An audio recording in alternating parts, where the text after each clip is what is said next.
ইভা, কেমন আছো? ভালো আছি।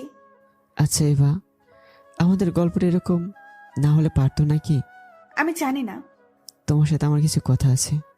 আচ্ছা বলো। ফোনে বলা সম্ভব না, সামনাসামনি বলবো প্লিজ। আচ্ছা কোথায় আসবো? সেই পরিচিত জায়গাটাতে। তারপর এবার ফোন কেটে দিল। ভাবতেই পারি না, এই কি সেই বা যে আমাকে বকা দিয়ে নিজেই কান্না করতো। একদিন কথা না বলে চোখের জল নাকের জল এক করে ফেলতো। কথা বলতে পারতো না, হেসকি তোলার জন্য। তখন খুবই গর্ব হতো আমার ওর মতো জীবনসঙ্গিনী পেয়ে। ও আমাকে বলেছিল আমাদের বাবুর নাম রাখবে রিধি। হাসি পাচ্ছে, যেখানে বাবা মায়েরই ঠিক নেই সেখানে বাচ্চার নাম ঠিক করা। কিন্তু একটা সময় এগুলো ভালোবাসা মনে হলো এখন ন্যাকামি বলেই মনে হয়। যখন বন্ধুরা বলতো ভালোবাসার রং বদলায়, কিন্তু আমি বিশ্বাস করতাম না। কিন্তু এখন বুঝতে পারছি অর্থ আর পরিস্থিতির জন্যই ভালোবাসার রং পরিবর্তন হয়। তবে আমি এখনো বিশ্বাস করি যে সম্পর্কের শেষ হলেও ভালোবাসা শেষ নেই। আসুন এবার পরিচয় পর্ব শেষ করি। আমি মুন্না, আমি বাবা মায়ের দ্বিতীয় সন্তান। আমি ছোট, আর আমার বড় একটা ভাই আছে। তার সাথে আমার গার্লফ্রেন্ডের বিয়ে। আর এতক্ষণ যার সাথে কথা বললাম সে হচ্ছে আমার এক্স গার্লফ্রেন্ড, মানে আমার হবু ভাবি। আমার ভাইয়ের সাথেই তার বিয়ে হচ্ছে। গোসল করে নামাজ পড়লাম, বসে বসে ফোন কাটছি। বাবা মায়ের খাওয়া দাওয়া শেষ হলেই যাব, কারণ আমার সেই সৌভাগ্যটা নেই তাদের সাথে এক টেবিলে বসে খাবার খাওয়ার। সেটা অনেক আগে হারিয়েছি। আপনারা হয়তো ভাবছেন সেটা আবার কেন, তাহলে চলুন যাওয়া যাক সেই অতীতে। ফ্ল্যাশব্যাক। আমি যখন ইন্টারমিডিয়েট দ্বিতীয় বর্ষে পড়ি, তখন ভাইয়ের জন্মদিন উপলক্ষে অনুষ্ঠান ছিল। অনেক মেহমান ছিল, তাদের মধ্যে বাবার বন্ধু মেয়ে রোজাও ছিল। রোজা আমাকে অনেকবার ভালোবাসার নিবেদন করেছে, কিন্তু আমি রোজাকে পছন্দ করতাম না। রোজার আমি সেম ক্লাসে পড়তাম। আমি পড়ালেখায় মনোযোগী ছিলাম, তবে খুব চঞ্চল আর দুষ্টু ছিলাম। দুষ্টুমির জন্য অনেক বকাও খেয়েছি। আমার সকল চঞ্চলতা আর দুষ্টুমি এক নিমিষে চুপচাপে পরিণত করেছিল রোজা। অনুষ্ঠানের দিন সকালে যখন গোসল করে পোশাক পরব, তখন আগমন হয় রোজার। আর আমি তখন খালি গায়ে। আমি রোজাকে বের হতে বলি, কিন্তু সে আমাকে জড়িয়ে ধরে। আমার রাগ উঠে যায়, ঠাস করে চর বসিয়ে দিয়ে রোজার গালে। রোজা অবাক হয় আর কেঁদে ফেলে, কারণ বাবা মায়ের আদরের মেয়ে, এটুকুতেই কান্না। রোজা দৌড়ে গিয়ে দরজা বন্ধ করে আসলো। আমাকে ধাক্কা দিয়ে বিছানায় ফেলে নিজের জামা কাপড় ছিঁড়ে চিৎকার দিল, বাঁচা বাঁচা বলে। সবাই দৌড়ে এসে দেখলো দরজা লক করা। ভেঙে ঢুকলো ভিতরে। তখনই রোজা দৌড়ে চলে গেল আম্মুর কাছে। আব্বু এসে আমাকে চড় মারলো, জীবনে প্রথমবার মারলো। খুব কান্না পেল আমার। বাবা কিছু না জিজ্ঞেস করেই কেন মারলো আমাকে। আমি কান্নারত কণ্ঠে বললাম, বাবা আমি কিছু করিনি, সব রোজা ষড়যন্ত্র। সেটা রোজা শুনে ন্যাকা কান্না করেই বলল, আঙ্কেল, আমার গালে দেখেন চড় মেরেছে। সত্যি রোজার ফর্সা গালটা লাল হয়ে আছে। আমি আটকে গেছি, কিছু বললেও কেউ বিশ্বাস করবে না। মেহমানের রুমটা ভরে গেল, যে যা পারছে আব্বুকে বলছে। আমি চিৎকার দিয়ে বললাম, যা বলার আমাকে বলুন, আমার বাবাকে বলবেন না।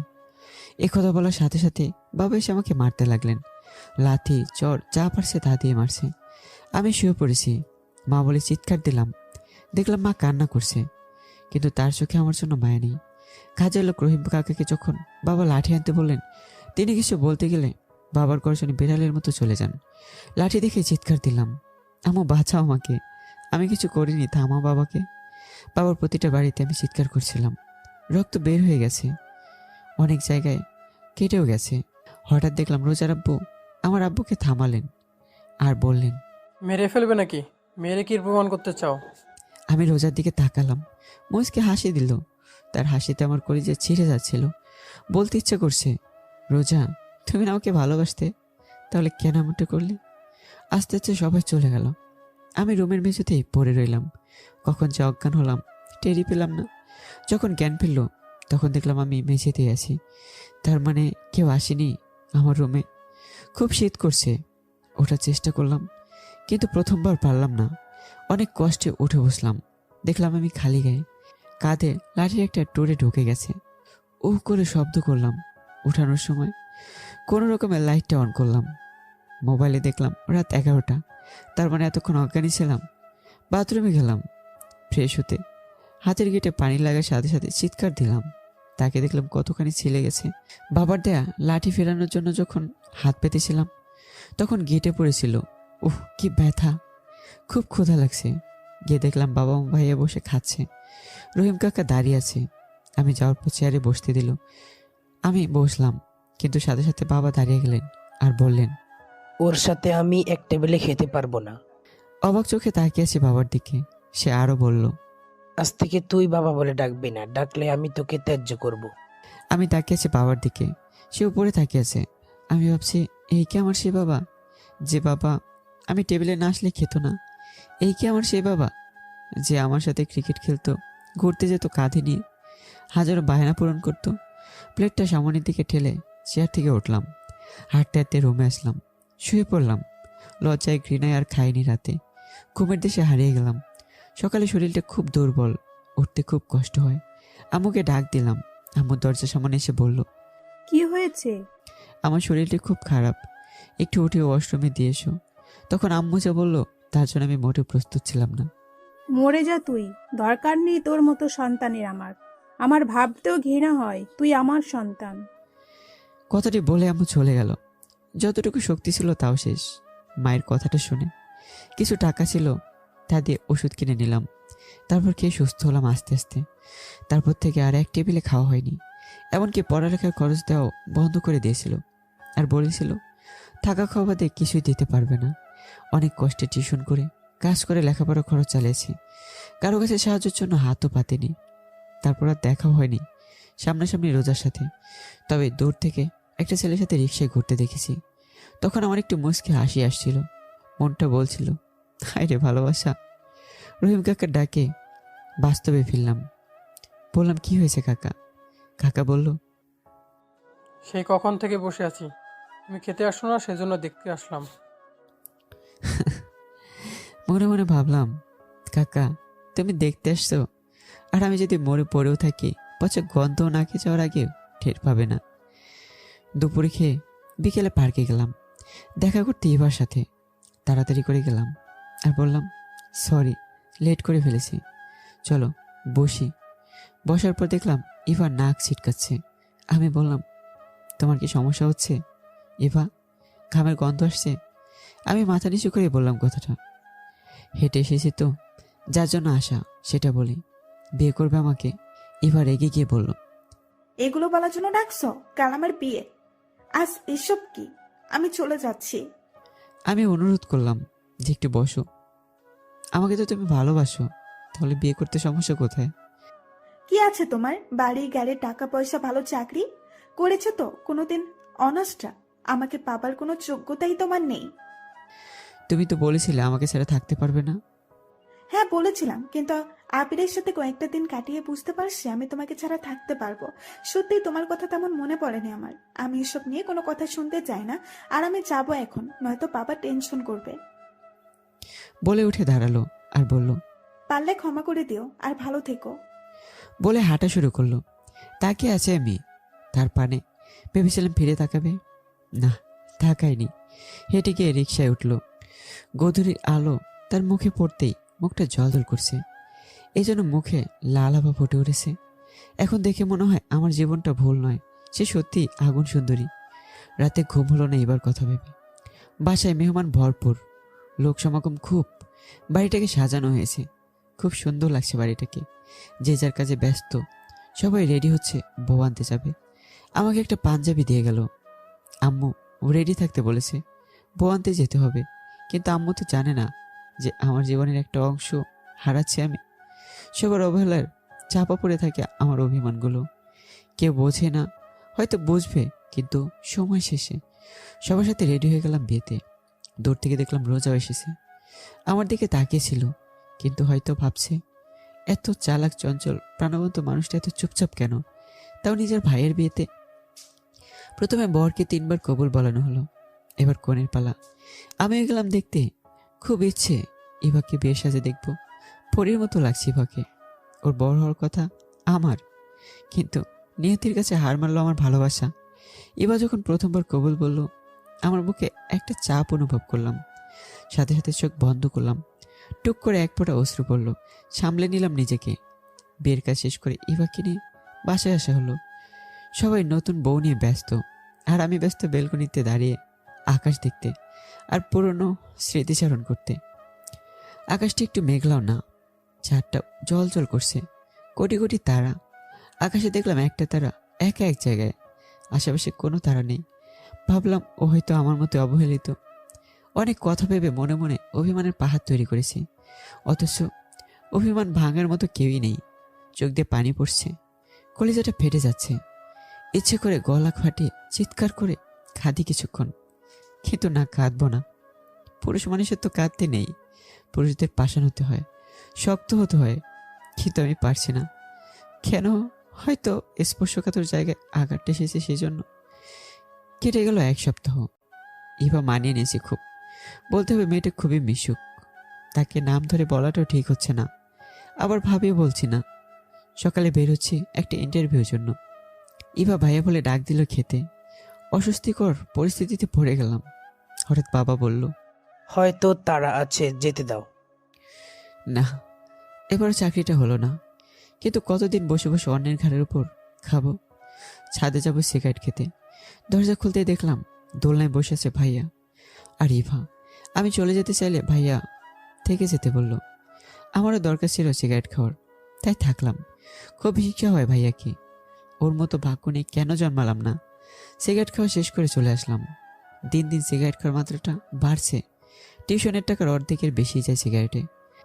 প্রায় দেখতাম ইভার ভাইয়াকে ছাদের বেলকনিতে দেখি আর জ্বলি। যে ইভাকে কোনো ছেলের সাথে কথা বলতে দেখলে সহ্য করতে পারতাম না, সে আজ অন্যের বুকে ঘুমায়। কেটে গেল 3টা মাস। মেহমান আসছে বাসায়। ইভার আব্বু আম্মু দুপুরে খেয়ে চলে যাবে। সবাই একসাথে কত আনন্দে খাচ্ছে, আর আমি দূর থেকে দেখছি। কিছুক্ষণ পর রহিম কাকা ডাক দিল। আমি গেলাম খেতে। অনেকদিন হলো তেমন ভালো কিছু খাইনি। খেতে বসলাম। কাকা দিল ইলিশের লেজ আর ডাল। কাকাকে বললাম, কাকা আজ তো গরুর মাংস রান্না করলাম, আমাকে দিবা না? চাচা এমন একটা উত্তর দেবে কখনো আশা করিনি। অনেকদিন হলো খাওয়া হয় না। কাকাকে দেখলাম ছলছল চোখে বলল, না বাজান, শেষ হয়ে গেছে। কিছুর শব্দে পিছনে তাকাতে দেখি ইভা দাঁড়িয়ে আছে। আল্লাহকে বললাম, আল্লাহ আর কত লজ্জা দিবা? তোমার পছন্দের কি আমি একাই যে এত কষ্ট দাও আমাকে? ইভা আমার দিকে তাকিয়ে পানি নিয়ে চলে গেল। আমি আর মাছটা খেতে পারলাম না কাটার জন্য। ডাল দিয়ে খেয়ে চলে আসলাম। কিছুদিন পরের কথা, একটা চাকরি হলো আমার। খুব বেশি বেতন না, তারপরেও চলবে আমার। এমন একটা অবস্থা যে সিগারেট না খেলে ঘুম আসে না। অফিস থেকে বাসায় এসে ফ্রেশ হয়ে যখন পানি খেতে সামনের রুমে গেলাম, শুনতে পেলাম ভাইয়া ভাবিকে আমার থেকে সাবধান করছে। আমার চরিত্র নাকি ভালো না, আরও রোজাকে নিয়ে সব কাহিনী সব বলছে। আর থাকতে পারছি না, চলে আসলাম নিজের রুমের মধ্যে। একটা সিগারেট ধরালাম। কি থেকে কি হলো জীবনটা? রোজা নামক কাল নাগিনীর জন্য ধ্বংস হলো আমার জীবনটা। ভাইয়ের প্রত্যেকটা কথা আমার কলেজে আঘাত করছে। ইচ্ছে করছিল মাটির মধ্যে ঢুকে যাই। আমার জীবনটাই বা এমন কেন? সবাই তো কত সুখে আছে, মজা মাস্তি করে কাটায়, আমি পারি না কেন? চুপচাপ থাকতে থাকতে অভ্যাস হয়ে গেছে। বাসায় তেমন থাকাও পারে না। নিজেকে ব্যস্ত রাখার চেষ্টা করি, সব ভুলে যাব, নতুন করে শুরু করব। অফিসে বসে কাজ করছিলাম, মাথাটা খুব ব্যথা করছে আর বুকেও। হঠাৎ চোখে অন্ধকার দেখে অজ্ঞান হয়ে গেলাম। আর কিছু মনে নেই। যখন জ্ঞান পেল তখন হাসপাতালে আবিষ্কার করলাম নিজেকে। ডাক্তার বলল কিছু টেস্ট করতে হবে। আমি বেড থেকে উঠলাম, খুবই দুর্বল লাগছে, তবু উঠে গিয়ে টেস্টগুলো করালাম। বসেছি ডাক্তারের চেম্বারে। ডাক্তার রিপোর্ট দেখছে, আমার দিকে মুখ কালো করে তাকাচ্ছিল। আমি তার মুখ দেখে কিছু আন্দাজ করতে পারছিলাম না। ডাক্তার যখন বলল, দেখুন, আপনাকে সরাসরি বলি, কারণ আপনি একা আছেন তাই বলছি। আপনার ব্রেন ক্যান্সার হয়েছে এবং আপনি একদম লাস্ট স্টেজে আছেন। অপারেশন করলে বাঁচার সম্ভাবনা 15%, আর আপনি সম্ভবত 1 মাসের বেশি বাঁচবেন না। আমার মাথায় যেন আকাশ ভেঙে পড়ল। ডাক্তারকে বললাম, এটা কিভাবে সম্ভব? আমি তো কিছুই বুঝতে পারছি না। যেমনটা হয়েছে আমার সাথে, লাস্ট স্টেজে কেন? আপনার লক্ষণগুলো স্বাভাবিক, তাই টের পাননি। আমি দুঃখের সাথে বলতে বাধ্য হচ্ছি, আপনার হাতে সময় খুবই কম। চোখ দিয়ে পানি বের হয়ে গেল। সেট থেকে ওঠার চেষ্টা করলাম, কোনো শক্তি পাচ্ছিলাম না। সকল কাকতালীয় ঘটনাগুলো বারবার আমার সাথেই কেন ঘটে? ডাক্তারের চেম্বার থেকে বের হয়ে হাঁটছি উদ্দেশ্যহীনভাবে। কেন জানি এখন বাঁচতে ইচ্ছা করে খুব, নতুন করে আবার শুরু করার ইচ্ছা করে। যদি সুযোগ পেতাম তাহলে কাউকে মনে রাখতাম না। রাতে ঘুম আসছে না, হয়তো চিরজনমের ঘুম সামনে আসছে, সেজন্য বেলকনিতে গেলাম, সিগারেট ধরালাম আবারও। যদি এটাই আমার প্রাণনাশকারী, তবু এটা আমার একাকিত্বের সাথী ছিল। সিগারেটে একটা টান দিয়ে ধোঁয়াটা আকাশের দিকে চললাম। ধোঁয়ার মধ্যে দেখলাম সেই তারাটা আজও একা একাই ঝলঝল করছে। আজ খুব আম্মুর কোলে মাথা রাখতে ইচ্ছে করছে, আর তাহলেই আমার ঘুম আসতো। ঝিঝি পোকার ডাকগুলো আজ খুব বিরক্তকর লাগছে, কিন্তু কিছুদিন আগের মন দিয়ে শুনতাম। রুমে চলে আসলাম, টেবিলে বসলাম, কিছু লিখব। শক্তি থাকাকালীন কিছু লিখে যাই। প্রথমে লিখলাম আম্মু আব্বুকে। প্রিয় আব্বু, আব্বু রাগ করো না, তোমাকে বাবা বলে ডাকছে বলে ক্ষমা চেয়ে নিচ্ছি, ক্ষমা করে দিও। আম্মু আব্বু, তোমরা যখন এগুলো পড়বে তখন হয়তো চলে যাব না ফেরার দেশে, ফিরব না কোনোদিন। তোমার অবহেলার মাঝেই চলে যাচ্ছি আমার সৃষ্টিকর্তার কাছে। জানো আব্বু, সেদিনই সে অপরাধটা না আমি করিনি, রোজা ফাঁসিয়েছে আমাকে। তোমার মারে শরীরে ক্ষত হলেও তোমাদের আচরণে আমার মনে বেশি ক্ষত হয়েছে। তোমরা তোমাদের ছেলেকে বিশ্বাস করতে পারলে না। একটু দুষ্টই তো ছিলাম আমি, কিন্তু চরিত্রহীন না আব্বু। তুমি যখন বলেছিলে তুমি আমার সাথে এক টেবিলে খাবে না, সেদিন খুব খেদেছিলাম, কষ্ট পেয়েছিলাম আব্বু। যেন কতটা দিন লুকিয়ে লুকিয়ে দেখতাম তোমাদের। আমার চেহারাটাও খালি পড়ে থাকতো, ইচ্ছে করতো তোমাদের পাশে বসে খাই আমিও। ছোটবেলায় যেমন খাইয়ে দিতে ঠিক তেমন করেই খাইয়ে দিবে, কিন্তু সামনে যাবার সাহস পাইনি। তবে একটা শিক্ষা আমি পেয়েছি, তুমি যখন আগে টাকা দিতে আমার কোনো বন্ধুর অভাব ছিল না, কিন্তু যখন নিজে টিউশন করে টাকা ইনকাম করতাম তাও কম, তখন আমার কোনো বন্ধু ছিল না, কারণ তারা ছিল দুধের মাছি। আব্বু, ক্ষমা করে দিও আমাকে যে তোমার সুসন্তান হতে পারলাম না। দাফন করার আগে ছোট্ট একটা চুমু দিয়ে ওই অবাকার কপালে। ভালো থেকো, আর ভাইয়াকে দেখে রেখো। এটি তোমাদের অবহেলার মন না। আম্মুকে কিছু লিখতে পারলাম না, শুধু একটু কথাই বললাম, যখন তোমরা এই চিরকুটটা পাবে তখন হয়তো দেখতে পাবো না তোমাকে, আমাকেও জীবিত পাবে না, কারণ আমার যে ব্রেন ক্যান্সার খেড়ে নিল অবহেলায় আমাকে। জানো আম্মু, যেদিন আব্বু আমাকে মেরেছিল সেদিন আমি আম্মু আম্মু বলে চিৎকার করেছিলাম। ভেবেছিলাম তুমি আসবে বাঁচাতে, কিন্তু আমার ধারণা মিথ্যা প্রমাণ করে তুমি আসোনি। আম্মু, তুমি না বলতে আমের ভাইয়া তোমার দুইটা কলিজা, তাহলে তোমার সমানে তোমার কলিজাকে কিভাবে মারলো আব্বু? তোমরা যখন ভালো ভালো খাবার খেতে আমারও খুব ইচ্ছে করতো খেতে, কিন্তু আমি পেতাম না। আমি ভাবতাম তুমি লুকিয়ে নিয়ে আসবে আমার জন্য, তাও আনোনি আম্মু। তুমি যখন ভাইয়াকে খাইয়ে দিতে না, আমি দূর থেকে দেখে খাতাম, আমারও ইচ্ছে করতো খেতে, কিন্তু ভয়ে বলতে পারিনি। আম্মু, তুমি না বলতে আমি তোমার বেশি আদরে, আমি না খেলে তোমার গলা দিয়ে খাবার নামে না, তাহলে কিভাবে পারলে এতগুলো দিন আমাকে রেখে খেতে? কতটা একা হলে মানুষ আকাশের তারা দেখে রাত কাটায় বলতে পারো? আম্মু, ঠিক ততটা একা ছিলাম। তোমরা সবাই যখন কথা বলা বন্ধ করে দিলে তখন মরে যেতে ইচ্ছে করছিল। এর থেকে হয়তো সেদিন আব্বু মেরে ফেললেও কষ্ট কম হতো। তোমরা আমাকে বাঁচিয়ে রেখে প্রতিদিন মেরেছ। দোয়া করো আম্মু, তোমার এই ছেলেটা পরপরে যেন ভালো থাকে। তোমাদের সাথে আমার খুব কথা বলতে ইচ্ছে করে, কিন্তু তোমরা বলো না। একবারই অনেকবার চেষ্টা করার পরও তোমরা বলোনি। আম্মু, তোমরা বুঝবে সবই, তবে বেলা শেষে তোমার কলেজেরটার জন্য দোয়া করো যেন আল্লাহর কাছে ভালো থাকতে পারি। আমার খুব বাঁচতে ইচ্ছে করে তোমাদের সাথে। কে চাই বলো অল্প বয়সে মরতে? কত রঙিন স্বপ্ন নিয়ে চলছিলাম, দুর্বার গতিতে এক নিমিষে সব শেষ হয়ে গেল। ভাইয়াকে ভালোবাসো, কারণ আমি তো আর নেই। ভালো থেকো আম্মু। এটি তোমাদের অভাগা ছেলেটি। অন্যদিকে রোজার বিয়েও ঠিক হয়েছে। সে ছেলেটাও আমার অফিসে চাকরি করত। সে যখন আমার ছবি দেখিয়ে বলল এই ছেলেটা ব্রেন ক্যান্সার, রোজা প্রথমে বিশ্বাস না করলেও পরে করেছে। সেখান থেকে আসার পর যখন আব্বু আমাকে বলল আমার করুণ পরিণতির কথা, তখন প্রথমে তারা খুশি হয়। আর রোজা যখন সত্যটা বলে, রোজাকে চর মারে। তার বাবা, তার সকলেই আসে। পরের দিন খুব সকালে নিজেদের ভুল বুঝতে পেরে ক্ষমা চাইতে। যখন খুব সকালে ঘুম থেকে জেগে যাই, তখন টের পেলাম জোরে জোরে কথা হচ্ছে। বাবা খুব রেগে যাচ্ছে কারো ওপর। কণ্ঠ শুনেই বুঝলাম রোজারা আসছে। আমার মাথায় খুব পেন হচ্ছিল, যা সহ্য করার মতো না। আবসা আবসা দেখছি সব, চোখে পানি এসেছে। ঠাস করে চর মারার শব্দ শুনলাম অস্পষ্টভাবে।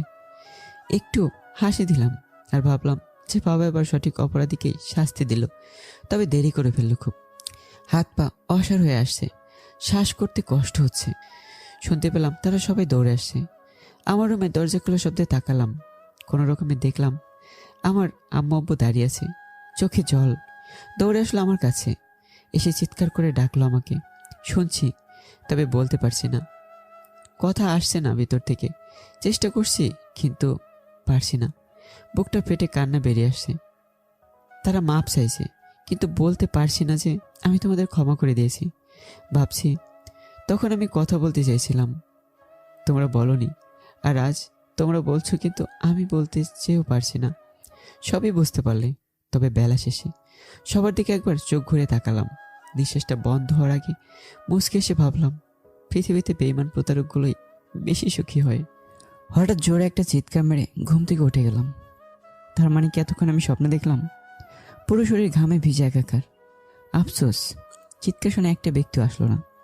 ভেবেছিলাম মিথ্যা অপবাদটা মুছে গেছে, এখন থেকে তাও স্বপ্ন দেখলাম। আর কিছু না ভেবে ওয়াশরুমে গিয়ে ফ্রেশ হয়ে সিগারেটের প্যাকেট নিয়ে বারান্দায় গিয়ে বসলাম। সিগারেট টানছি, এমন সময় চোখ গেল সামনের বাসাটার দিকে। আমার রুম বরাবর ঠিক সামনের রুমে একটা মেয়ে বসে আমার দিকে তাকিয়ে আছে। মেয়েটার মুখ ঠিকভাবে দেখা যাচ্ছে না। আমি তাকাতেই মেয়েটি তাড়াহুড়ো করে চলে গেল। আমি আবার সিগারেট খাওয়া মন দিলাম। কিছুক্ষণ পর ওই বাসাটার দিকে তাকাতেই দেখি ওই মেয়েটা আবার এসে লুকিয়ে লুকিয়ে আমাকে দেখছে। আমি আবার তাকাতেই মেয়েটি আবার তাড়াহুড়ো করে চলে গেল। আর কিছু না ভেবে ঘরে এসে শুয়ে পড়লাম। আগামীকাল আবার অফিস আছে, তাই সকাল সকাল উঠতে হবে, যেইভাবে সেই কাজ। খুব ভোরে ঘুম ভাঙলো। উঠে বারান্দায় যেতে দেখি একটা হলদে কাগজ পড়ে আছে, পাথর দিয়ে মোড়ানো। মনে হয় কেউ পাথর মেরে বারান্দায় মেরেছে।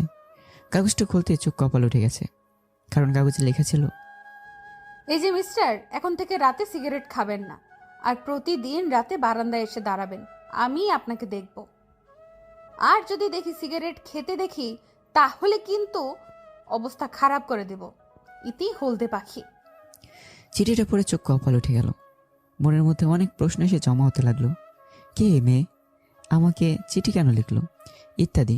এইসব ভাবনা চিন্তা বাদ দিয়ে ফ্রেশ হয়ে মসজিদের দিকে পা বাড়ালাম।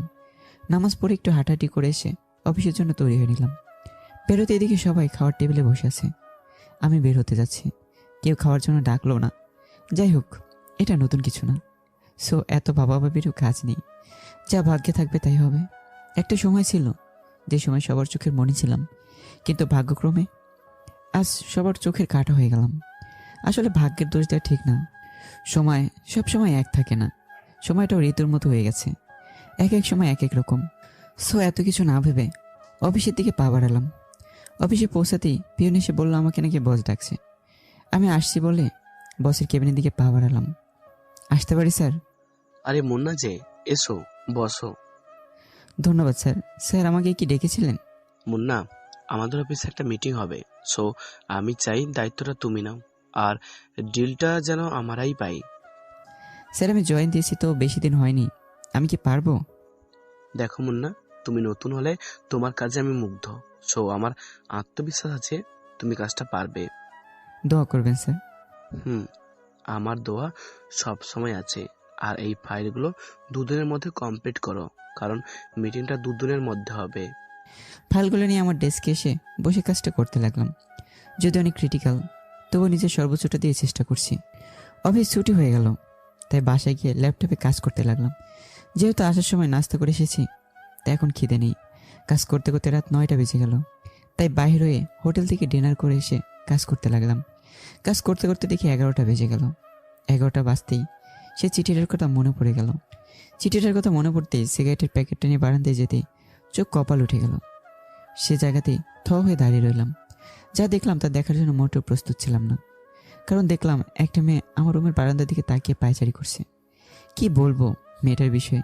দেখতে পুরো কোনো মায়াবী অপসরী, লম্বা চুল, টানা টানা হরিণী চোখ, ঠোঁটে নিচে তেল, এক কথায় পুরো অপসরী মনে হয়। আকাশ থেকে পালিয়ে এসেছে হয়তো, শুধু ডানাটাই নেই। আমাকে দেখে মেয়েটার মুখে এক চলতে হাসি ফুটে উঠেছে।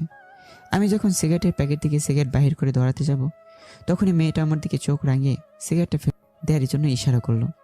আমার সেদিকে কোনো ভ্রুক্ষেপই নেই। আমি আমার মতো সিগারেট টানছি। একসময় মেয়েটা কিছু না করতে পেরে একটা ইটের টুকরো আমার হাতে মারে, যার কারণে আমার হাতের থেকে সিগারেটটা পড়ে যায়। মেয়েটার দিকে রাগে চোখে তাকাতেই সে পিক করে হেসে ওঠে, যা দেখে আমার রাগ নিমিশে মাটি হয়ে যায়। আমি এক পলক মেয়েটার দিকে তাকিয়ে আছি। মনে হয় সারা জীবন এই মেয়েটাকে হাসি দেখে পার করে দিতে পারবো জীবনটা। মেয়েটা আমার দিকে তাকিয়ে দেখে, মোবাইলটা বের করে কি যেন করলো। কিছুক্ষণের মধ্যে আমার মেসেঞ্জারে একটা নোটিফিকেশন আসলো। মেয়েটার দিকে তাকাতে মেয়েটা ইশারা করে মোবাইলে দেখার জন্য বলল। মোবাইল বের করে দেখি তানিশা চৌধুরী তানহা নামক একটা আইডি থেকে মেসেজ দিয়ে বলল, এই যে মিস্টার, এভাবে কি দেখেন? তার মানে আইডিটা মেয়েটার। তাই আমিও লিখলাম, আমি তো কিছু দেখছি না। সাথে সাথে মেয়েটা রিপ্লাই দিল। আমাকে কি বোকা পাইছেন? আমি আর কিছু না বলে আরেকটা সিগারেট ধরালাম। সাথে সাথে মেয়েটা আবার মেসেজ দিল। এই যে মিস্টার, আবার সিগারেট কেন ধরালেন? মেয়েটাকে এবার রিপ্লাই দিলাম, সিগারেটে যদি মনের কষ্টটা বুঝে কষ্টকে দূর করতে সাহায্য করে তাহলে খাবো না কেন? তাহলে কি আপনার অনেক কষ্ট? হবে হয়তো। কষ্টগুলো কি কারোর সাথে শেয়ার করেন না? শেয়ার করার মতো কেউ থাকলে তো করতাম। কেন? পরিবারের কারো সাথে তো শেয়ার করতে পারেন। পরিবার থেকেও না থাকার মতোই। কেন? সব কথা তো আর সবাইকে বলা যায় না। আচ্ছা, আল্লাহ হাফিজ, কাল আবার অফিস আছে। হুম। ঘরে এসে আবার কাজ করতে লাগলাম। কাজ করতে করতে রাত 2টা বেজে গেল। তাই কাজ বন্ধ করে ফ্রেশ হয়ে ঘুমিয়ে পড়লাম। ঘুমানোর আগে অ্যালার্ম দিয়ে দিলাম। ভোরে অ্যালার্মের শব্দে ঘুম ভাঙলো। তা উঠে ফ্রেশ হয়ে নামাজ পড়ে একটু হাঁটাহাঁটি করে ঘরে এসে তৈরি হয়ে অফিসের দিকে পা বাড়ালাম। অফিসে গিয়ে নাস্তা করে নিলাম। তারপর নিজের ডেস্কে গিয়ে কাজ করতে লাগলাম। এমন সময় পিয়ন এসে বললো বস ডাকছে। তাই বসের রুমের দিকে পা বাড়ালাম। আসতে পারি স্যার? আরে মুন্না, আসো। বসের রুমে ঢুকে দেখি একটা মেয়ে বসে আছে উল্টো দিকে মুখ করে। তাই মেয়েটাকে দেখতে পারিনি। তোমার জন্য একটা পিএ নিয়োগ দিতাম। ও হচ্ছে তোমার পিএ তা না। মেয়েটা আমার দিকে তাকাতেই 440 ভোল্টে শক খেলাম। কারণ এই মেয়েটার কেউ না। মেয়েটা হচ্ছে গতকাল রাতে সে মেয়েটি যার সাথে কথা বললাম, সেই মেয়েটি। তাকে দেখে কেমন অবাক হয়েছি, ঠিক তেমনি তাকে দেখে অনেকটা খুশি হয়েছি। তানহা আমাকে দেখে বলল, হ্যালো স্যার। হ্যালো। ঠিক আছে, তাহলে গিয়ে কাজ করো। আমি আবার ডেস্কে বসে বসে কাজ করছি। প্রজেক্টের কাজ প্রায় শেষের দিকে। আর মাত্র আধা ঘন্টা বা 1 ঘন্টা কাজ করলে কাজ শেষ হয়ে যাবে। তাই একটু কাজটা বন্ধ করে পাশে তাকে দেখি তানহার ডেস্ক আমার ডেস্কের পাশে দেওয়া হয়েছে। সে এতক্ষণ আমার কাজগুলো দেখছে। আমি তাকাতে চোখ নামিয়ে ফেললো। কি দেখেন? তোমার কাজগুলো দেখি। আমি আপনার সিনিয়র, সো আপনি করে বলবেন এবং স্যার বলে ডাকবেন। Okay sir. হুম। আচ্ছা স্যার, আসুন একটু গল্প করি। এটা অফিস, গল্প করার কোনো জায়গা না। সো নিজের কাজে মন দেন। আচ্ছা স্যার, আপনি কি সিঙ্গেল? ও আল্লাহ, এই মেয়েটা তো দেখি বকে বকে আমার মাথা খারাপ করে দেবে। হ্যাঁ, কেন বলুন তো? তাহলে আমার রাস্তা ক্লিয়ার। বিড়বিড় করে বললো কথাটা। কিছু কি বললেন? না স্যার। কাজে মন দিন। আপনি কি বললেন তা আমি ঠিকই শুনতে পেরেছি মিস তানহা। মনে মনে বলে আবার কাজে মন দিলাম। কাজ শেষে আবার লাঞ্চের সময় হয়ে গেছে, তাই লাঞ্চ করতে যাব এমন সময় তানহা বলল, স্যার আপনি কি লাঞ্চ করতে যাচ্ছেন? হুম। আচ্ছা চলেন, আমিও যাব। আচ্ছা চলেন। যেহেতু একই সাথে কাজ করি তাই একসাথে লাঞ্চ করাটা অপরাধ না। আর মেয়েটাকে যে আমার ভালো লাগে সেটা মেয়েটাকে বুঝতে দেব না। একসাথে লাঞ্চ করতে আসলাম। স্যার কি অর্ডার করব? আমার জন্য বিরিয়ানি অর্ডার করেন। Okay sir. তারপর তানহা 2 প্লেট বিরিয়ানি অর্ডার করলো। খেতে খেতে দুজন অনেক কথা বললাম। তার সাথে কথা বলে জানতে পারলাম সে শখ করে চাকরিটা করছে। আর তার পরিবারে সে একাই, আর কোনো ভাই বোন নেই। লাঞ্চ করে বিল দিয়ে টেবিলে এসে বসে পড়লাম। কাজ যেহেতু শেষ তাই পুরো ফাইলটা একটু চেক করে নিলাম, কোনো ভুল ত্রুটি আছে কি না। না, সুন্দরভাবে শেষ করলাম। ফাইলগুলো চেক করতে করতে 3টা বেজে গেল। অফিস ছুটি বিকাল 5টায়। যেহেতু কাজ নেই তাহলে 2 ঘন্টা বসে থাকতে হবে। বসে না থেকে তানহার সাথে গল্প করা যাক। অল্প সময়ের পরিচয়ে মেয়েটির সাথে বন্ধুর মধ্যে একটা সম্পর্ক হয়ে গেল। মেয়েটির মনটা খুবই ভালো, না হলে এই অল্প সময়ে পরিচয়ে কেউ কারোর সাথে বন্ধুসুলভ আচরণ করতে পারে না। তানহার সাথে আড্ডা দিতে দিতে অফিস ছুটি হয়ে গেল। তাই অফিস থেকে বের হয়ে বাড়ির দিকে পা বাড়াবো এমন সময় তানহা বলল, এই যে মিস্টার, আমাকে একা ফেলে চলে যাচ্ছেন? আপনি তো যাবেন আপনার বাসায়, আমি যাবো আমার বাসায়, এতে একা ফেলে যাওয়ার কি আছে? এই যে, আপনি মনে হয় ভুলে গেছেন আপনার সামনে ফ্ল্যাটটায় আমিও থাকি। ও শিট, সরি, আমি ভুলে গেছিলাম। চলেন। আপনি যান, আমি আমার মতো করে চলে যাব। কেন, আপনার সাথে গেলে কি কোনো সমস্যা হবে? লোকে খারাপ ভাববে। কেন? কারণ আমি খারাপ ছেলে। এলাকায় আপনি নতুন তো, তাই কিছু জানেন না হয়তো। আমার সম্পর্কে খোঁজ নিয়ে জানতে পারবেন আমি কেমন। এই বলে আমি হাঁটা দিলাম। বাড়িতে এসে গোসল করে অফিসের ফাইলগুলো আবার হাতে নিলাম। অনেক কয়েকবার চেক করে নিলাম, না কোনো জায়গায় ভুল নেই। তাই স্বস্তির একটা নিঃশ্বাস নিলাম। এই দুদিনে শরীরের উপর অনেক দখল গেছে, তাই আর কিছু না ভেবে ঘুমিয়ে পড়লাম। রাত 10টায় ঘুম ভেঙে গেল। ফ্রেশ হয়ে বাইরে হয়ে ডিনার করে এসে বারান্দায় বসে বসেই হুমায়ুন আহমেদের দেয়াল বইটা পড়ছি। এমন সময় তানহা কল করলো। অনিশা সত্ত্বে কলটা রিসিভ করলাম। হ্যাঁ বলুন। আপনি বইও পড়েন? সময় পেলে মাঝে মাঝে পড়ি। ও, তা ডিনার করেছেন? একটু আগে করলাম। আপনি করেছেন? করলাম। আচ্ছা পরে কথা হবে, বাই। তানহাকে আর কিছু বলার সুযোগ না দিয়ে কল কেটে দিলাম। কেন জানি কথা বলতে ভালো লাগছে না। বইটা পড়তে অনেক ভালো লাগছে, অনেক সুন্দর একটা বই। বইটা পড়তে পড়তে রাত 12টা বেজে গেল। তাই বইটা রেখে একটা সিগারেট ধরাবো এমন সময় তানহার কথাটা মনে পড়লো। তাই সিগারেটটা ফেলে দিলাম। সিগারেটটা ফেলে দেওয়ার পর তানহা কল করে বলল, ধন্যবাদ আমার কথাটা রাখার জন্য। তারপর অনেকক্ষণ কথা বলে ঘুমিয়ে পড়লাম। সকালে ঘুমতে করে নামাজ পড়ে অনেকক্ষণ ঘুরলাম। বাড়িতে এসে গোসল করে অফিসের জন্য তৈরি হয়ে বের হয়ে দেখি নাস্তার টেবিলে সবাই বসে আছে, নাস্তা করছে। আমাকে দেখে ভাই কিছু বলতে চেয়েছিল, কিছু বলার সুযোগ না দিয়েই অফিসের দিকে পা বাড়ালাম। যাওয়ার সময় তানার সাথে একত্রে চলে গেলাম। অফিসে গিয়ে ক্যান্টিন থেকে দুজনে নাস্তা করে নিলাম। সকাল 11টায় মিটিং শুরু হয়ে গেল। ইনশাল্লাহ ডিলটা আমরাই পেলাম, যার জন্য বস অনেক খুশি। শুধু বস না, অবশ্যই প্রত্যেকটা স্টাফও খুশি। বস রাতে একটা পার্টির আয়োজন করেছে। যেহেতু এখন আর কোনো কাজ নেই, তাই বসে বসে তানহার সাথে গল্প করতে লাগলাম। এরই মাঝে অনেকের সাথে কথা বললাম। সবার সাথে কথা বলে খুব ভালো লাগলো। যথারীত নিয়মে লাঞ্চ করে অফিসে এসে বসে আছি। অফিস ছুটি হয়ে গেছে, তাই বাড়িতে চলে এসেছি। বাড়িতে এসে এমন কাউকে দেখব কখনো আশা করিনি। যাকে দেখলাম তাকে দেখার জন্য মোটেও প্রস্তুত ছিলাম না, কারণ যাকে দেখেছি সে আর কেউ না, সে হচ্ছে রোজা। এত কিছুর পরও রোজাকে আমার বাড়িতে দেখব সেটা কখনো ভাবিনি। রোজাকে দেখে রাগে ঘৃণায় সমস্ত শরীর কাঁপছে। ইচ্ছে করছে ঠাটিয়ে দুইটা লাগিয়ে দিতে, কিন্তু সেরকম কিছু করার ক্ষমতা আমার নেই। সেই ক্ষমতা অনেক আগে হারিয়ে ফেলেছি আমি। যাই হোক, আর কিছু না ভেবে রুমে গিয়ে ফ্রেশ হয়ে নিলাম। ফ্রেশ হয়ে ছাদিকে দাঁড়ালাম। আজও দেখলাম ভাই আর ইফা দোলনায় বসে আছে। ভাইয়ের কাঁধে এবার মাথা। এই দৃশ্য দেখে কেমন জানি বুকের বাপাসে যন্ত্রণা অনুভব করতে লাগলাম। আমি ওদের দেখেও না দেখার ভান করে ছাদের এক কোণে চলে গেলাম। এমন সময় পিছনে কারো উপস্থিতি টের পেলাম। পিছনে তাকে দেখি রোজা। তাকে দেখে আবার রাগটা মাথায় চড়ে গেল। কিছু না বলে অন্যদিকে তাকিয়ে রইলাম। রোজা কিছুক্ষণ আমার পিছনে দাঁড়িয়ে থেকে আমার পাশে এসে দাঁড়ালো। তাকে দেখে আমি নিচে চলে আসতে ধরলাম। ঠিক তখনই রোজা আমাকে নাম ধরে ডাক দিল। আমি শুনেও না শোনার ভান করে আমার রুমে চলে আসলাম। রুমে এসে দরজা বন্ধ করে সমরেশ মজুমদারের সাতকা বইটা পড়তে শুরু করলাম। মন খারাপ থাকলে বই পড়তে অনেক ভালো লাগে, বিশেষ না হলে ট্রাই করে দেখতে পারেন। বইটা অনেকক্ষণ পড়ে নিলাম। ঘড়িতে তাকিয়ে দেখে 5টা বেজে গেল। তাই গোসল করে পার্টির জন্য তৈরি হয়ে নিলাম। তৈরি হচ্ছে এমন সময় বস ফোন করলো। মুন্না, কোথায় তুমি? এই তো স্যার, তৈরি হচ্ছে পার্টিতে আসার জন্য। তোমার জন্য আমি গাড়ি পাঠিয়ে দিচ্ছি।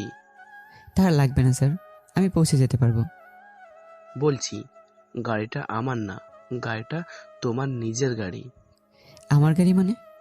খুশি হয়ে গাড়িটা তোমাকে গিফট করলাম। মানে খামোখা কেন নিজের টাকা নষ্ট করতে গেলেন কেন স্যার?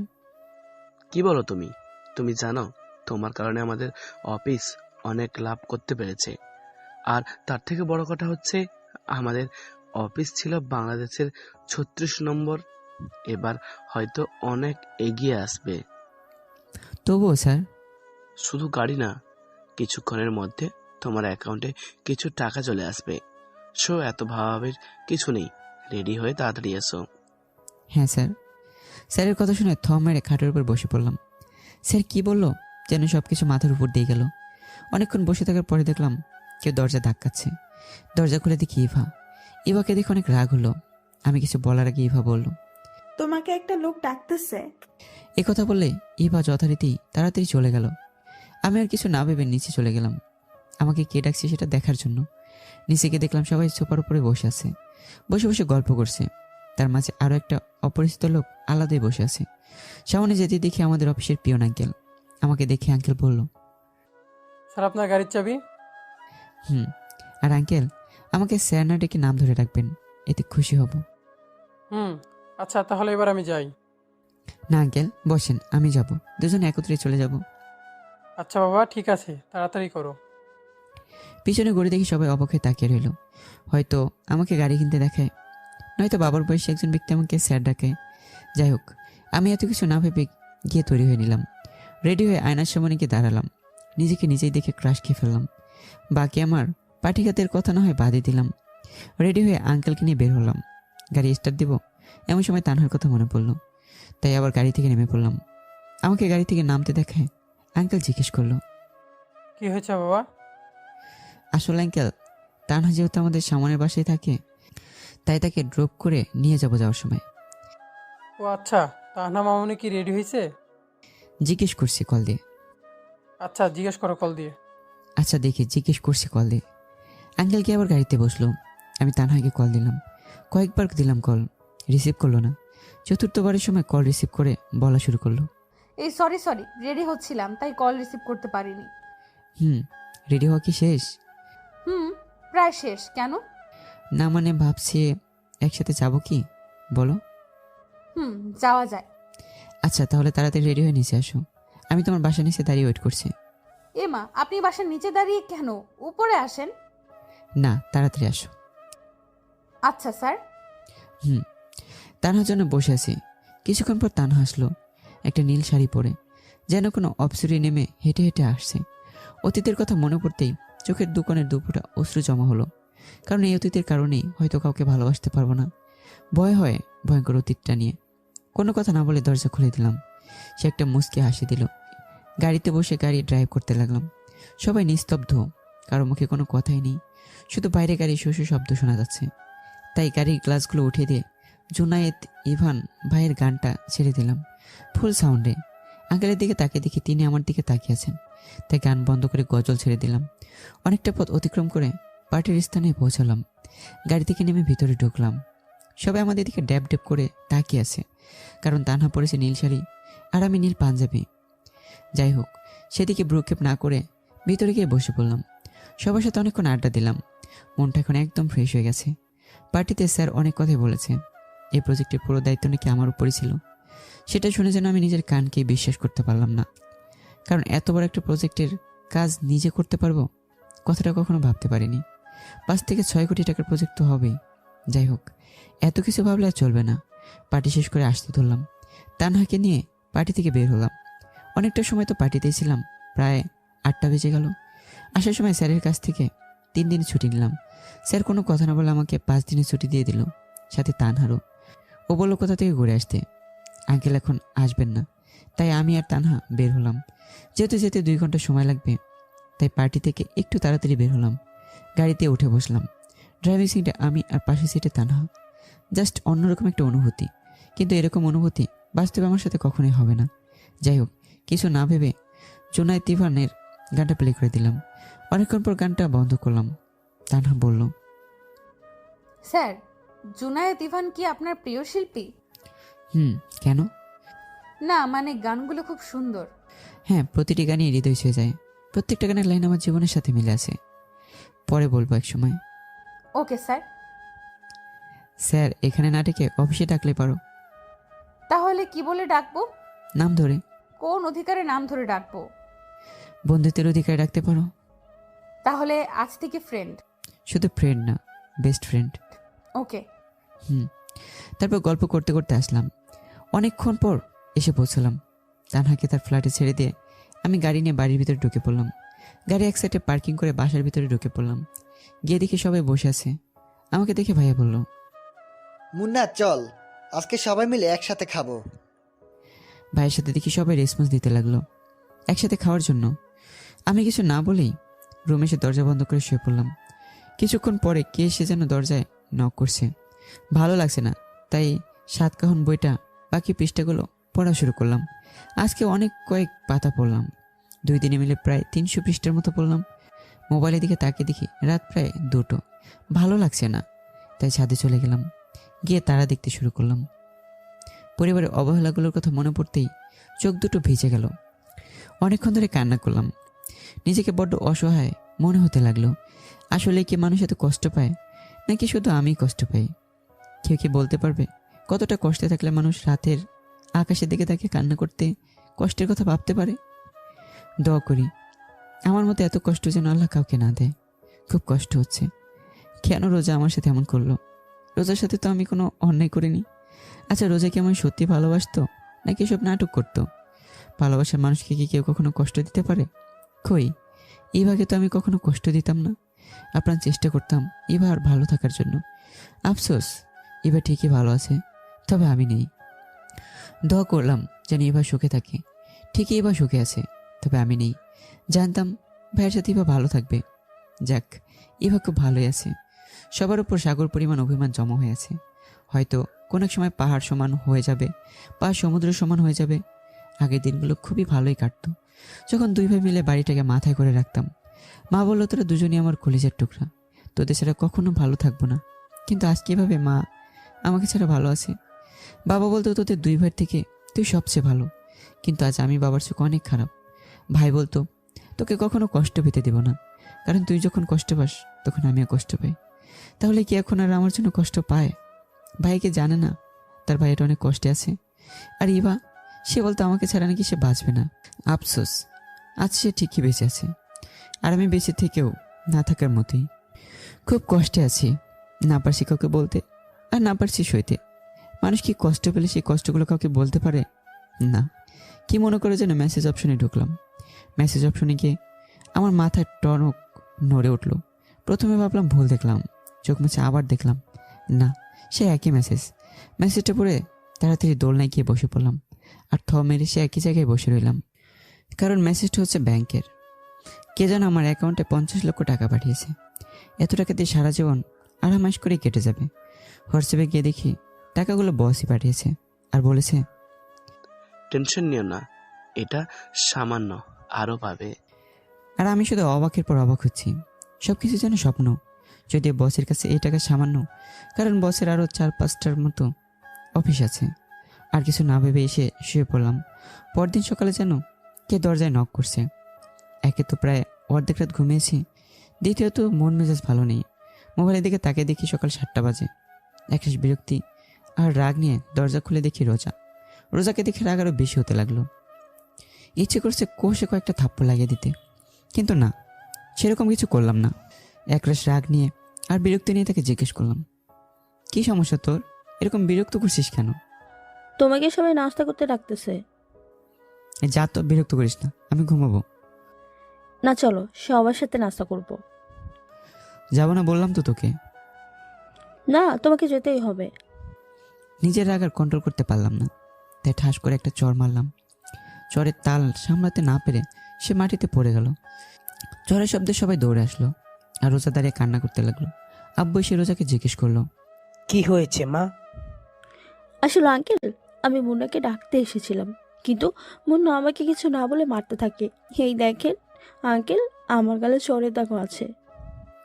আসলেই রোজার সুন্দর গালে চড়ের দাগ স্পষ্ট বোঝা যাচ্ছে। 5 আঙ্গুলের দাগ বসে আছে। আব্বু কিছু না বলে রাগ করে চলে যেতে নিলে আমি ফ্রেশ হয়ে গাড়ি নিয়ে বের হয়ে গেলাম, সাথে তানহাকে নিয়েও। অনেক জায়গায় ঘুরলাম, সর্বশেষে একটা নির্জন নদীর পাড়ে গিয়ে বসলাম। কোথা থেকে যেন সুন্দর এক ফুলের ঘ্রাণ বেরিয়ে আসলো, অসম্ভব সুন্দর ঘ্রাণ। এমন সময় তানহা বলল, আচ্ছা, তোমার কাছে কেমন লাগতেছে? কেমন লাগবে? তোমার অনুভূতিটা কেমন? কেমন হবে? কোনো রকম। কেন অন্যরকম? কেন অনুভূতি হচ্ছে না? না, অন্যরকম আবার কি অনুভূতি হবে? তারপর তানহার সাথে অনেক দুষ্টুমি করলাম। আজকে সারা দিন ঘুরলাম। দুপুর হয়ে যাওয়ায় একটা রেস্টুরেন্টে গিয়ে ডিনার করে নিলাম। ডিনার করে আবার লং ড্রাইভে বের হলাম। রাত 9টা পর্যন্ত ঘুরলাম। তারপর ডিনার করে বাড়ির দিকে রওনা দিলাম। তানহাকে তার ফ্ল্যাটে নামিয়ে দিয়ে আমি আমার বাসায় চলে গেলাম। বাসায় গিয়ে দেখি সবাই খাবার টেবিলে বসে আছে। আমার দিকে সবাই তাকালো। ভাইয়া আম্মু কিছু বলতে চেয়েছিল, বাট আমি কিছু বলার সুযোগ না দিয়েই রুমে চলে আসলাম। এসে রুমে বসেছিলাম।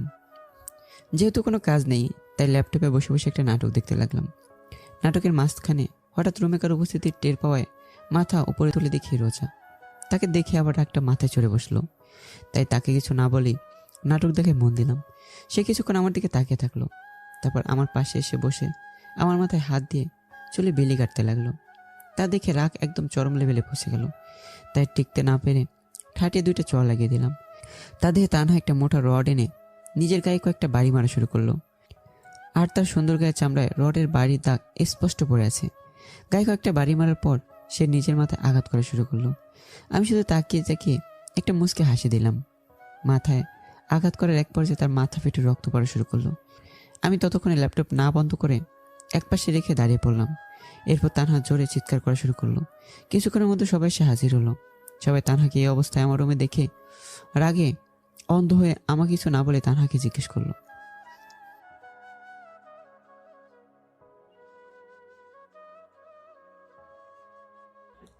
আঙ্কেল, আমার মাথা ব্যথা করতেছিল, ভালো লাগতেছে না, তাই ভাবলাম মুন্নার কাছে গিয়ে কতক্ষণ গল্প করব। মুন্না রুমের সামনে আসতেই অতীতও আমার সাথে যা করেছিল তার কথা মনে পড়ে গেল।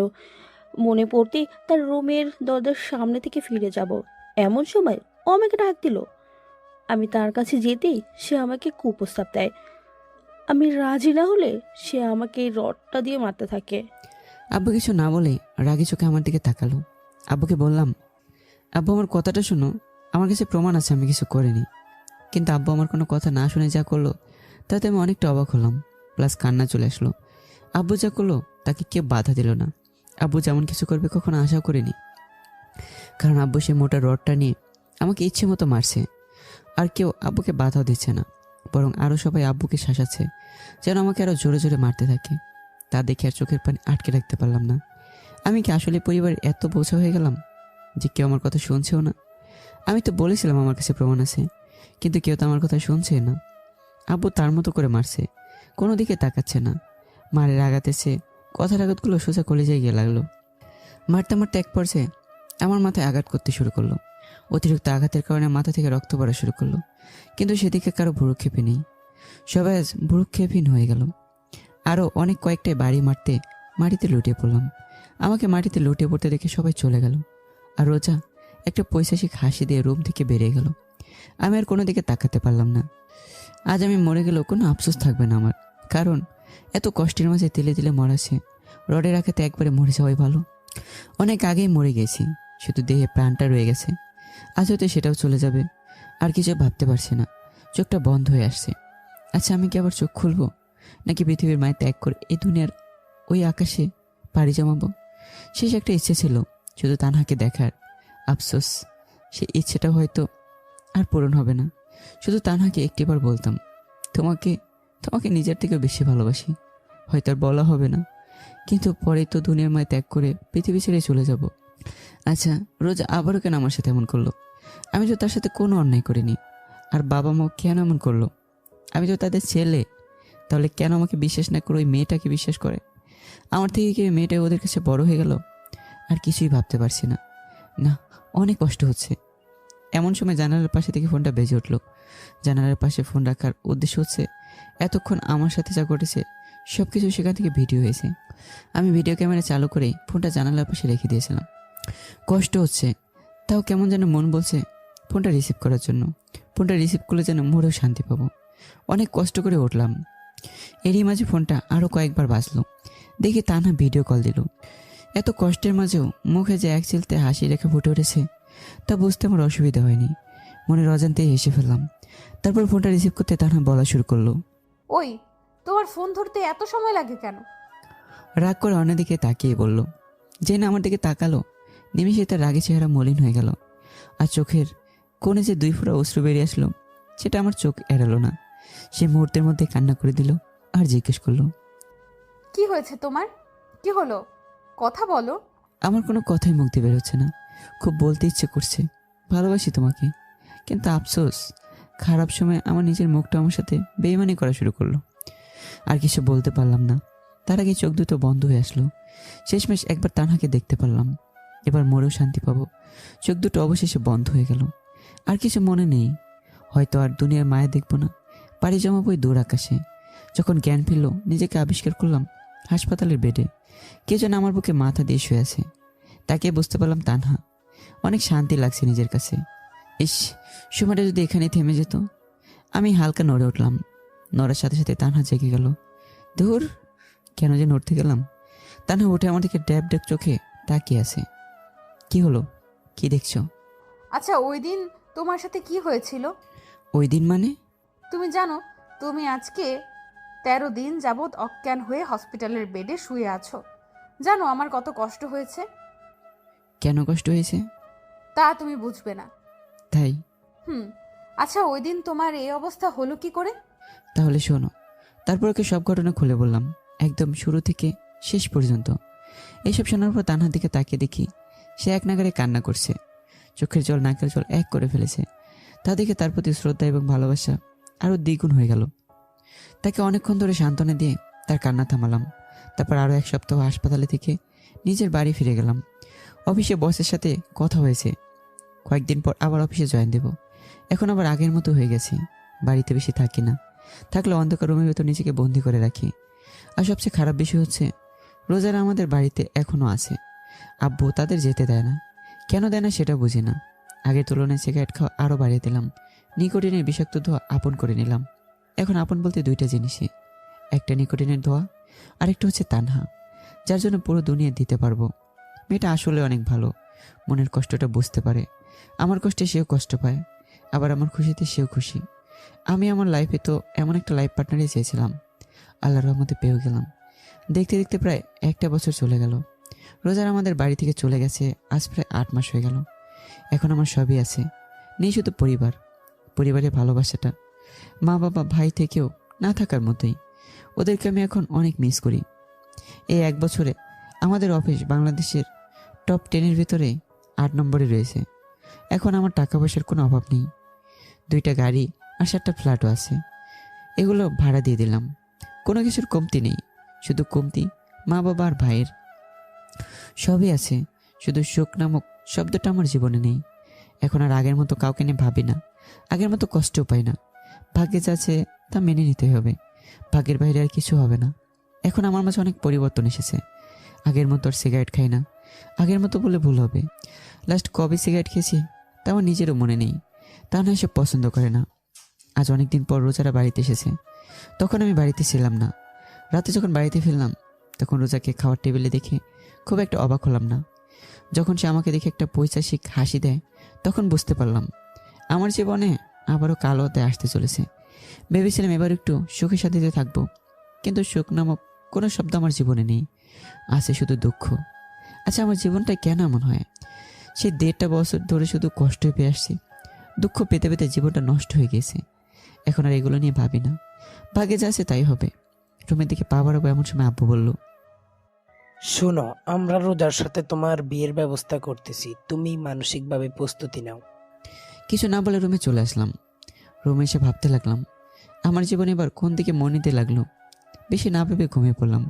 সকালে ঘুম থেকে উঠে ফ্রেশ হয়ে অফিসে চলে গেলাম। আজ অফিসে তানহার সাথে বেশি কথা বললাম না। তানহা অনেকবার জিজ্ঞেস করলো মন খারাপ কেন। আমি তাকে কি বলবো? বলবো যে আমি বিয়ে করতে যাচ্ছি? কি বলবো? বলবো যে তুমি আমাকে বলে যাও? কি বলবো? বলবো যে বাড়ি থেকে আমার জন্য বিয়ে ঠিক হয়ে গেছে? কিন্তু কিছুই বলতে পারলাম না। বিয়েটা মনে হয় আমাকে করতে হবে, না করলে হয়তো মেরেই ফেলবে, এর বেশি কিছু তো আর করতে পারবে না। আচ্ছা, আমি কি মারা যাওয়ার পর সবাই সবার ভুল বুঝতে পারবে, নাকি আমি মরার পর আমাকে ঘৃণা করে যাবে? সত্যি সবার উপর পাহাড় সমান অভিমান জমা হয়ে গেল। সত্যি পৃথিবীতে মানুষকে বোঝা অসম্ভব, মানুষ পারে না এমন কিছুই নেই। রোজা আমাকে যে অপবাদটা দিল তাতে আমার থেকে রোজার সম্মানটাই বেশি যাবে। কারণ আমি ছেলে, আমি রাস্তায় চলাচল করতে পারবো, কিন্তু রোজা সেটা পারবে না। আমাকে কেউ রাস্তাঘাটে কিছু না বললেও রোজাকে ঠিকই বলবে, তাও সে তার সম্মানের কথা না ভেবে আমাকে একটা অপবাদ দিয়ে দিল। সত্যি মানুষ বড়ই অদ্ভুত, খুব কষ্ট হয়। কেন যে আমার পৃথিবীতে জন্ম হলো। মাঝে মাঝে আত্মহত্যা করে মরে যেতে ইচ্ছে করে, কিন্তু সেটা পারি না, কারণ একটাই, আত্মহত্যা মহাপাপ। এই দুনিয়াতে এই কারণে হয়তো দুনিয়ায় অনেক প্রাণ বেঁচে আছে, না হলে সে অনেক আগে অনেক মানুষ আত্মহত্যা করে মরে যেত। এরকম হাজারো মানুষ বেঁচে থেকেও না থাকার মতো বেঁচে আছে। মারা ঠিকই গেছে, শুধু দেহে প্রাণটাই রয়ে গেল। তাও কেউ না কেউ নিজে আত্মহত্যার বেছে নিয়ে আত্মহত্যা করেছে। যাই হোক, আর কিছু না ভেবে বাড়ির দিকে রওনা দিলাম। বাড়িতে ঢুকতে আব্বুকে দেখলাম। আব্বু আমাকে বলল, বিয়ের জন্য কি তুমি প্রস্তুত? আমি সরাসরি বললাম আমি বিয়ে করতে পারবো না। আমার এই কথা শুনে আব্বু কোথা থেকে মোটা একটা রোল এনে সোজা আমার মাথায় একটা জোরে বাড়ি মারল। আমি সজোরে একটা চিৎকার মেরে মাটিতে লুটিয়ে পড়লাম, অজ্ঞান হয়ে গেলাম। জ্ঞান ফেল 2 দিন পর। আফসোস, এই 2 দিনে একটা প্রাণীও আমার রুমে আসলো না। যে অবস্থায় অজ্ঞান হলাম এখনই সেই অবস্থাতেই পড়ে আছি। তাড়াহুড়ো করে উঠলাম, ওয়াশরুমের দিকে পা বাড়ালাম। কিন্তু হাঁটার মতো কোনো শক্তি আমার কাছে নেই। শরীর প্রচণ্ড দুর্বল। তাও অনেক কষ্ট করে ওয়াশরুমে গিয়ে ফ্রেশ হয়ে আসলাম। এসে খাটের উপর বসে রইলাম। ভাবলাম গিয়ে কিছু খেয়ে আসবো। শরীর দুর্বলের কারণে তাও পারছি না। ফোনটা হাতে নিয়ে দেখি 2000+ কল, 200+ মেসেজ। এত কল মেসেজ দেখে চোখ কপাল উঠে গেল। তাও তানহাকে একটা কল দিলাম। কল দেওয়ার সাথে সাথে কলটা রিসিভ করে বলল, এই তুমি কোথায়? এতগুলো কল করলাম, রিসিভ করলে না। এতগুলো মেসেজ করলাম, সিন করে রিপ্লাই দিলে না। জানো, তোমাকে এই কয়দিন না পেয়ে আমি অনেক টেনশনে ছিলাম। তোমাদের বাড়িতেও গিয়েছিলাম। তুমি নাকি কোথায় গেছো? আর যাওয়ার সময় নাকি কাউকে বলে যাও নাই? কোথায় গিয়েছিলে? একটু আমাদের বাড়িতে আসবে প্লিজ। অনেক কষ্ট করে কথাটা বললাম। মুখ দিয়ে কথা বের হতেই চাচ্ছিল না। এই তোমার কণ্ঠ এমন শোনাচ্ছে কেন? প্লিজ একবার আসো, আমি কথা বলতে পারছি না। আমি এক্ষুনি আসতেছি, তুমি 2 মিনিট ওয়েট করো। এই কথা বলেই কল কেটে দিল। কিছুক্ষণ পর তানহা আসলো। এসে আমাকে জড়িয়ে ধরে অনেক কান্না করতে লাগলো। পরে তাকে বললাম কোনো রেস্টুরেন্টে নিয়ে গিয়ে আগে কিছু খাওয়াতে। ও আমাকে ধরে ধরে বাইরে গাড়ির কাছে নিয়ে গেল। গাড়ির কাছে গিয়ে দরজা খুলে আমাকে ড্রাইভিং সিটের পাশে সিটে বসিয়ে দিয়ে সে ড্রাইভিং সিটে বসে পড়ল। আর আমি তার দিকে অবাক হয়ে তাকিয়ে আছি। সে আমাকে বলল, অবাক হওয়ার কিছু নেই, আমি গাড়ি চালাতে পারি। তারপর সে ড্রাইভ করে একটা রেস্টুরেন্টে নিয়ে গেল। সেখান থেকে দুজনে কিছু খেয়ে নিলাম। আগে থেকে অনেকটা বেটার ফিল করছি। ডিসিশন ফাইনাল, এই বাড়িতে আর যাবো না। নিজের একটা ফ্ল্যাটেই উঠবো। আগের বাসায় গিয়ে কষ্ট পাবো না। নিজের ফ্ল্যাটে নিজের মতো করেই থাকবো। আজ তানহাকে নিজের মনের কথাটা বলেও দিব। তার আগে ডাক্তারের কাছে যাব। তাই বের হয়ে তানহাকে বললাম গাড়িটা সোজা হসপিটালে নেওয়ার জন্য, কারণ মাথাটা এখন অনেক ব্যথা করছে। সে গাড়িটা একটা হসপিটালের সামনে নিয়ে আসলো। গাড়ি থেকে নেমে হসপিটালটার দিকে একবার তাকালাম। অনেক বড় একটা হসপিটাল। হসপিটালটা কেমন যেন আমার চেনা চেনা লাগছে। কেমন যেন মনে হয় আগে আমি হসপিটালটায় 2 বার এসেছি। কেন এসেছি তাও মনে করতে পারছি না। কেমন যেন মনে হয় হসপিটালের ভিতরে আমার পরিচিত কেউ আছে। কোনো কিছু না ভেবে তানহাকে নিয়ে হসপিটালে ঢুকে গেলাম। রিসেপশনে গিয়ে জানতে পারলাম ডাক্তারের সব 6 তলায় আছে। তাই তানহাকে নিয়ে হসপিটালের 6 তলায় চলে গেলাম। সেখানে গিয়ে একটা কেবিনে চোখ আটকে গেল একটা ডাক্তারের নাম দেখে। ডাক্তারের নাম হচ্ছে ইসমাইল মাহমুদ। আর একে আমি চিনি। সে হচ্ছে আমার স্কুল লাইফের বেস্ট ফ্রেন্ড। আরও 2 বছর আগে একবার এসেছিলাম তার কাছে এই হসপিটালে। তাই হয়তো হসপিটালটা এত চেনা চেনা লাগছিল। তাই তার কেবিনের আরও সামনে গিয়ে কম্পাউন্ডারকে বললাম, ডাক্তার কি ভিতরে আছে? থাকলে একটু বলবেন প্লিজ যে মুন্না নামের একজন লোক তার সাথে দেখা করতে এসেছে। সে আর কিছু না বলে ভিতরে চলে গেল। কিছুক্ষণ পরে সে বলল আমাকে ভিতরে ডাকছে। আমি ভিতরে যেতে ইসমাইল আমাকে জড়িয়ে ধরলো। দোস্ত, কেমন আছিস? ভালো। তোর কি খবর? আলহামদুলিল্লাহ ভালো আছি। তোর কারণেই ভালো চলতেছে। সেদিন যদি তুই... থাক, এসব বাদ দে। আচ্ছা, এই মেয়েটাকে... ও হচ্ছে... আমাকে আর কিছু বলতে না দিয়ে তানহা বলল, আমি এর স্ত্রী। আমি ভেবাচাকা খেয়ে তানহার দিকে তাকিয়ে রইলাম। পাগল হলো নাকি মেয়ে? এখনো ঠিক মতো তার হাতটা পর্যন্ত ধরতে পারিনি, আর সে নাকি আমার স্ত্রী। আমি নিশ্চিত এই মেয়ের মাথায় কোনো সমস্যা আছে। আমি কিছু বলার আগে তানহা আবার বলা শুরু করলো, এই তুমি কিছু বলছো না কেন? মানে আমি কি বলবো? বিয়ে করলি অথচ শোনালি না? আমরা কি এতটাই পর হয়ে গেলাম? আরে না দোস্ত, তোকে আমি সেটা পরে বলবো। আচ্ছা, আমার মাথাটা প্রচণ্ড ব্যথা করছে, সেটা আগে দেখ। আচ্ছা, আগে একটা পরীক্ষা করতে হবে। তুই একটা কাজ কর, তুই এই পরীক্ষাটা করে আয়। পরীক্ষা করে রিপোর্ট ইসমাইলের কাছে দিলাম। সে কয়েকবার দেখলো রিপোর্টটা। তারপর সে বলা শুরু করলো, কি রে, তোর মাথায় বাড়ি মারলো কে?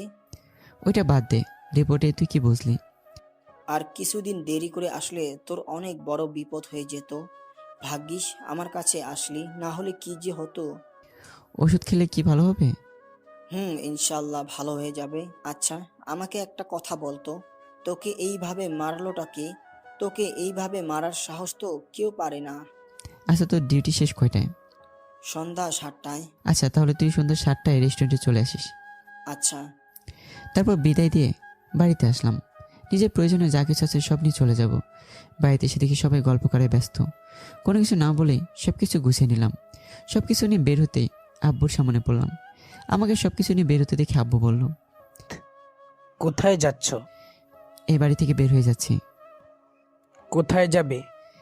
যেদিকে 2 চোখ যায় সেদিকে চলে যাব। আর কোনো কথা বলার সুযোগ না দিয়ে চলে আসলাম। অনেক কিছু বলার ছিল কিন্তু বললাম না। এবার জীবনটাকে নিজের মতো করেই চালাবো। এতদিন জীবনটা এদের হাতে সঁপে দিয়েছিলাম, কিন্তু কারো জীবনের মর্যাদা কেউ দিতে জানে না। নিজের মর্যাদা নিজেকেই দিতে হয়। বলার ছিল শুধু, তোমরা এই মেয়েকে নিয়ে পড়ে থাকো, আমাকে আর ডেকো না, আমাকে আর কখনো মনেও করো না। ভাববে তোমার ছোট ছেলে মারা গেছে। কেন জানি বলতেও পারলাম না, কোথা থেকে যেন একটা অজানা বাধা এসে কাজ করে। যতটুকু পারি নিজের জীবনের মর্যাদা দিয়েই নিজেই বাঁচবো। আর কোনো কিছু না ভেবেই বাড়ি থেকে বের হয়ে গেলাম। ভাবছি কোন ফ্ল্যাটটায় উঠবো, এখানে কাছের কোথাও উঠবো নাকি দূরে কোথাও গিয়ে উঠবো, যেন কেউ কখনো খোঁজ না করে, আর যেন কেউ কখনো খোঁজ করে না পায়। আমি তো ওদের থেকে বেশি কিছু আশা করিনি, শুধু একটু পরিবারে ভালোবাসা আশা করেছিলাম। আসলে সবার কপালে সবার ভালোবাসা জোটে না, ঠিক তেমনি আমার কপালে সবার ভালোবাসা জুটবে না। সবাই কি আর সবাইকে ভালোবাসতে পারে না। আমার জীবনটা কত সুন্দর, ভালোবাসে ভরপুর ছিল, কিন্তু কথায় আছে না, অতি ভালোবাসা কপালে সহে না। ঠিক তেমনি আমারটাও কপালে সইল না। একটা বিষাক্ত কালনাগিনীর কারণে আমার জীবন তছনছ হয়ে গেল। সব বলে আবার জীবনটা নতুন করে সাজাতে চাই। শহর থেকে কিছুটা দূরে অফিসের কাছে একটা ফ্ল্যাটে উঠলাম, অন্তত কেউ আর খুঁজে পাবে না। সন্ধ্যা 7টায় ইসমাইলের সাথে দেখা করতে গেলাম। ইসমাইল বলল, এইবার বল তোর সাথে কি হয়েছে? আমার জানা মতে তো তোর গায়ে হাত দেওয়ার সাহস এলাকার কারো কাছে নেই। শোন তাহলে। তারপর ইসমাইলকে সব কথা খুলে বললাম। আঙ্কেল আন্টি কাজটা ঠিক করলো না?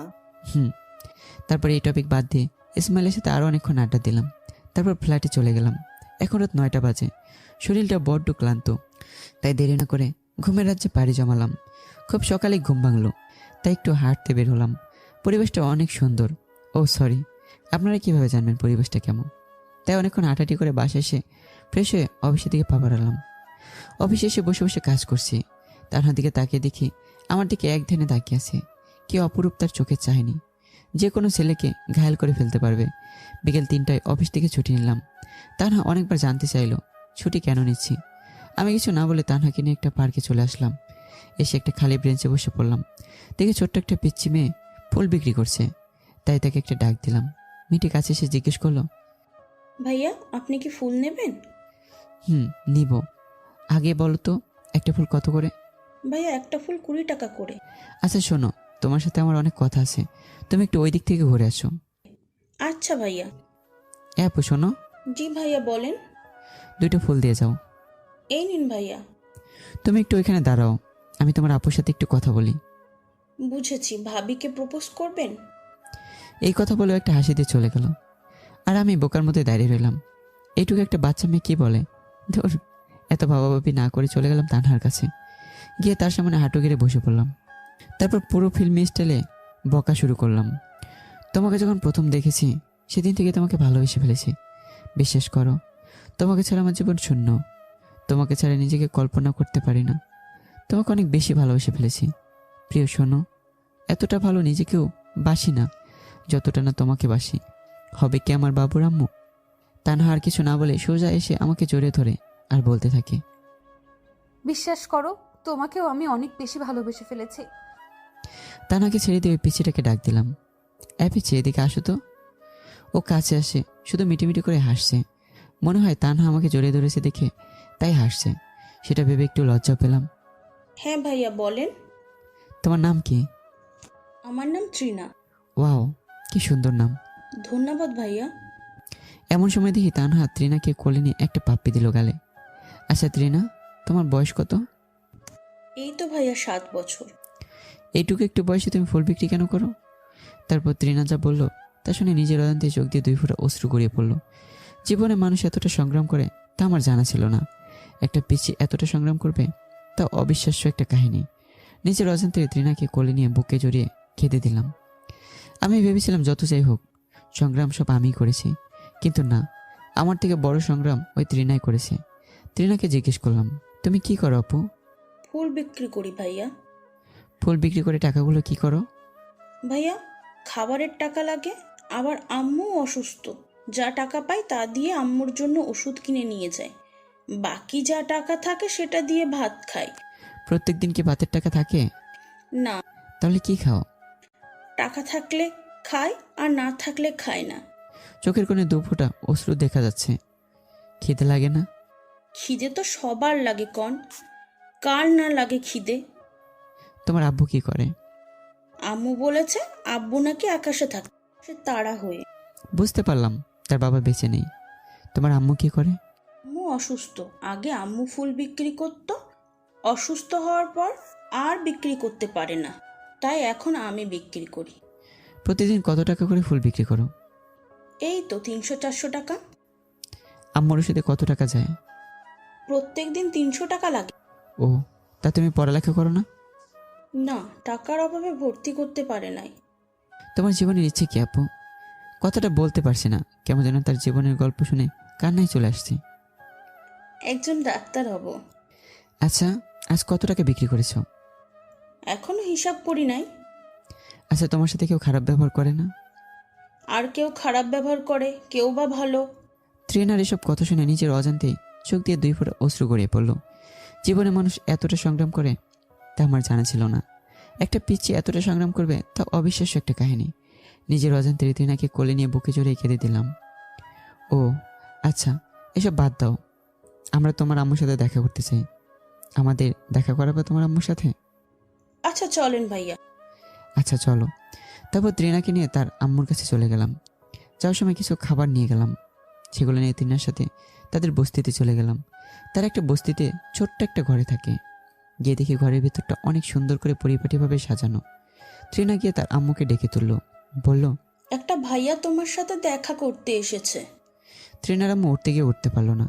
তানহা গিয়ে ওনাকে ধরে তুললো, তুলে বসিয়ে দিল।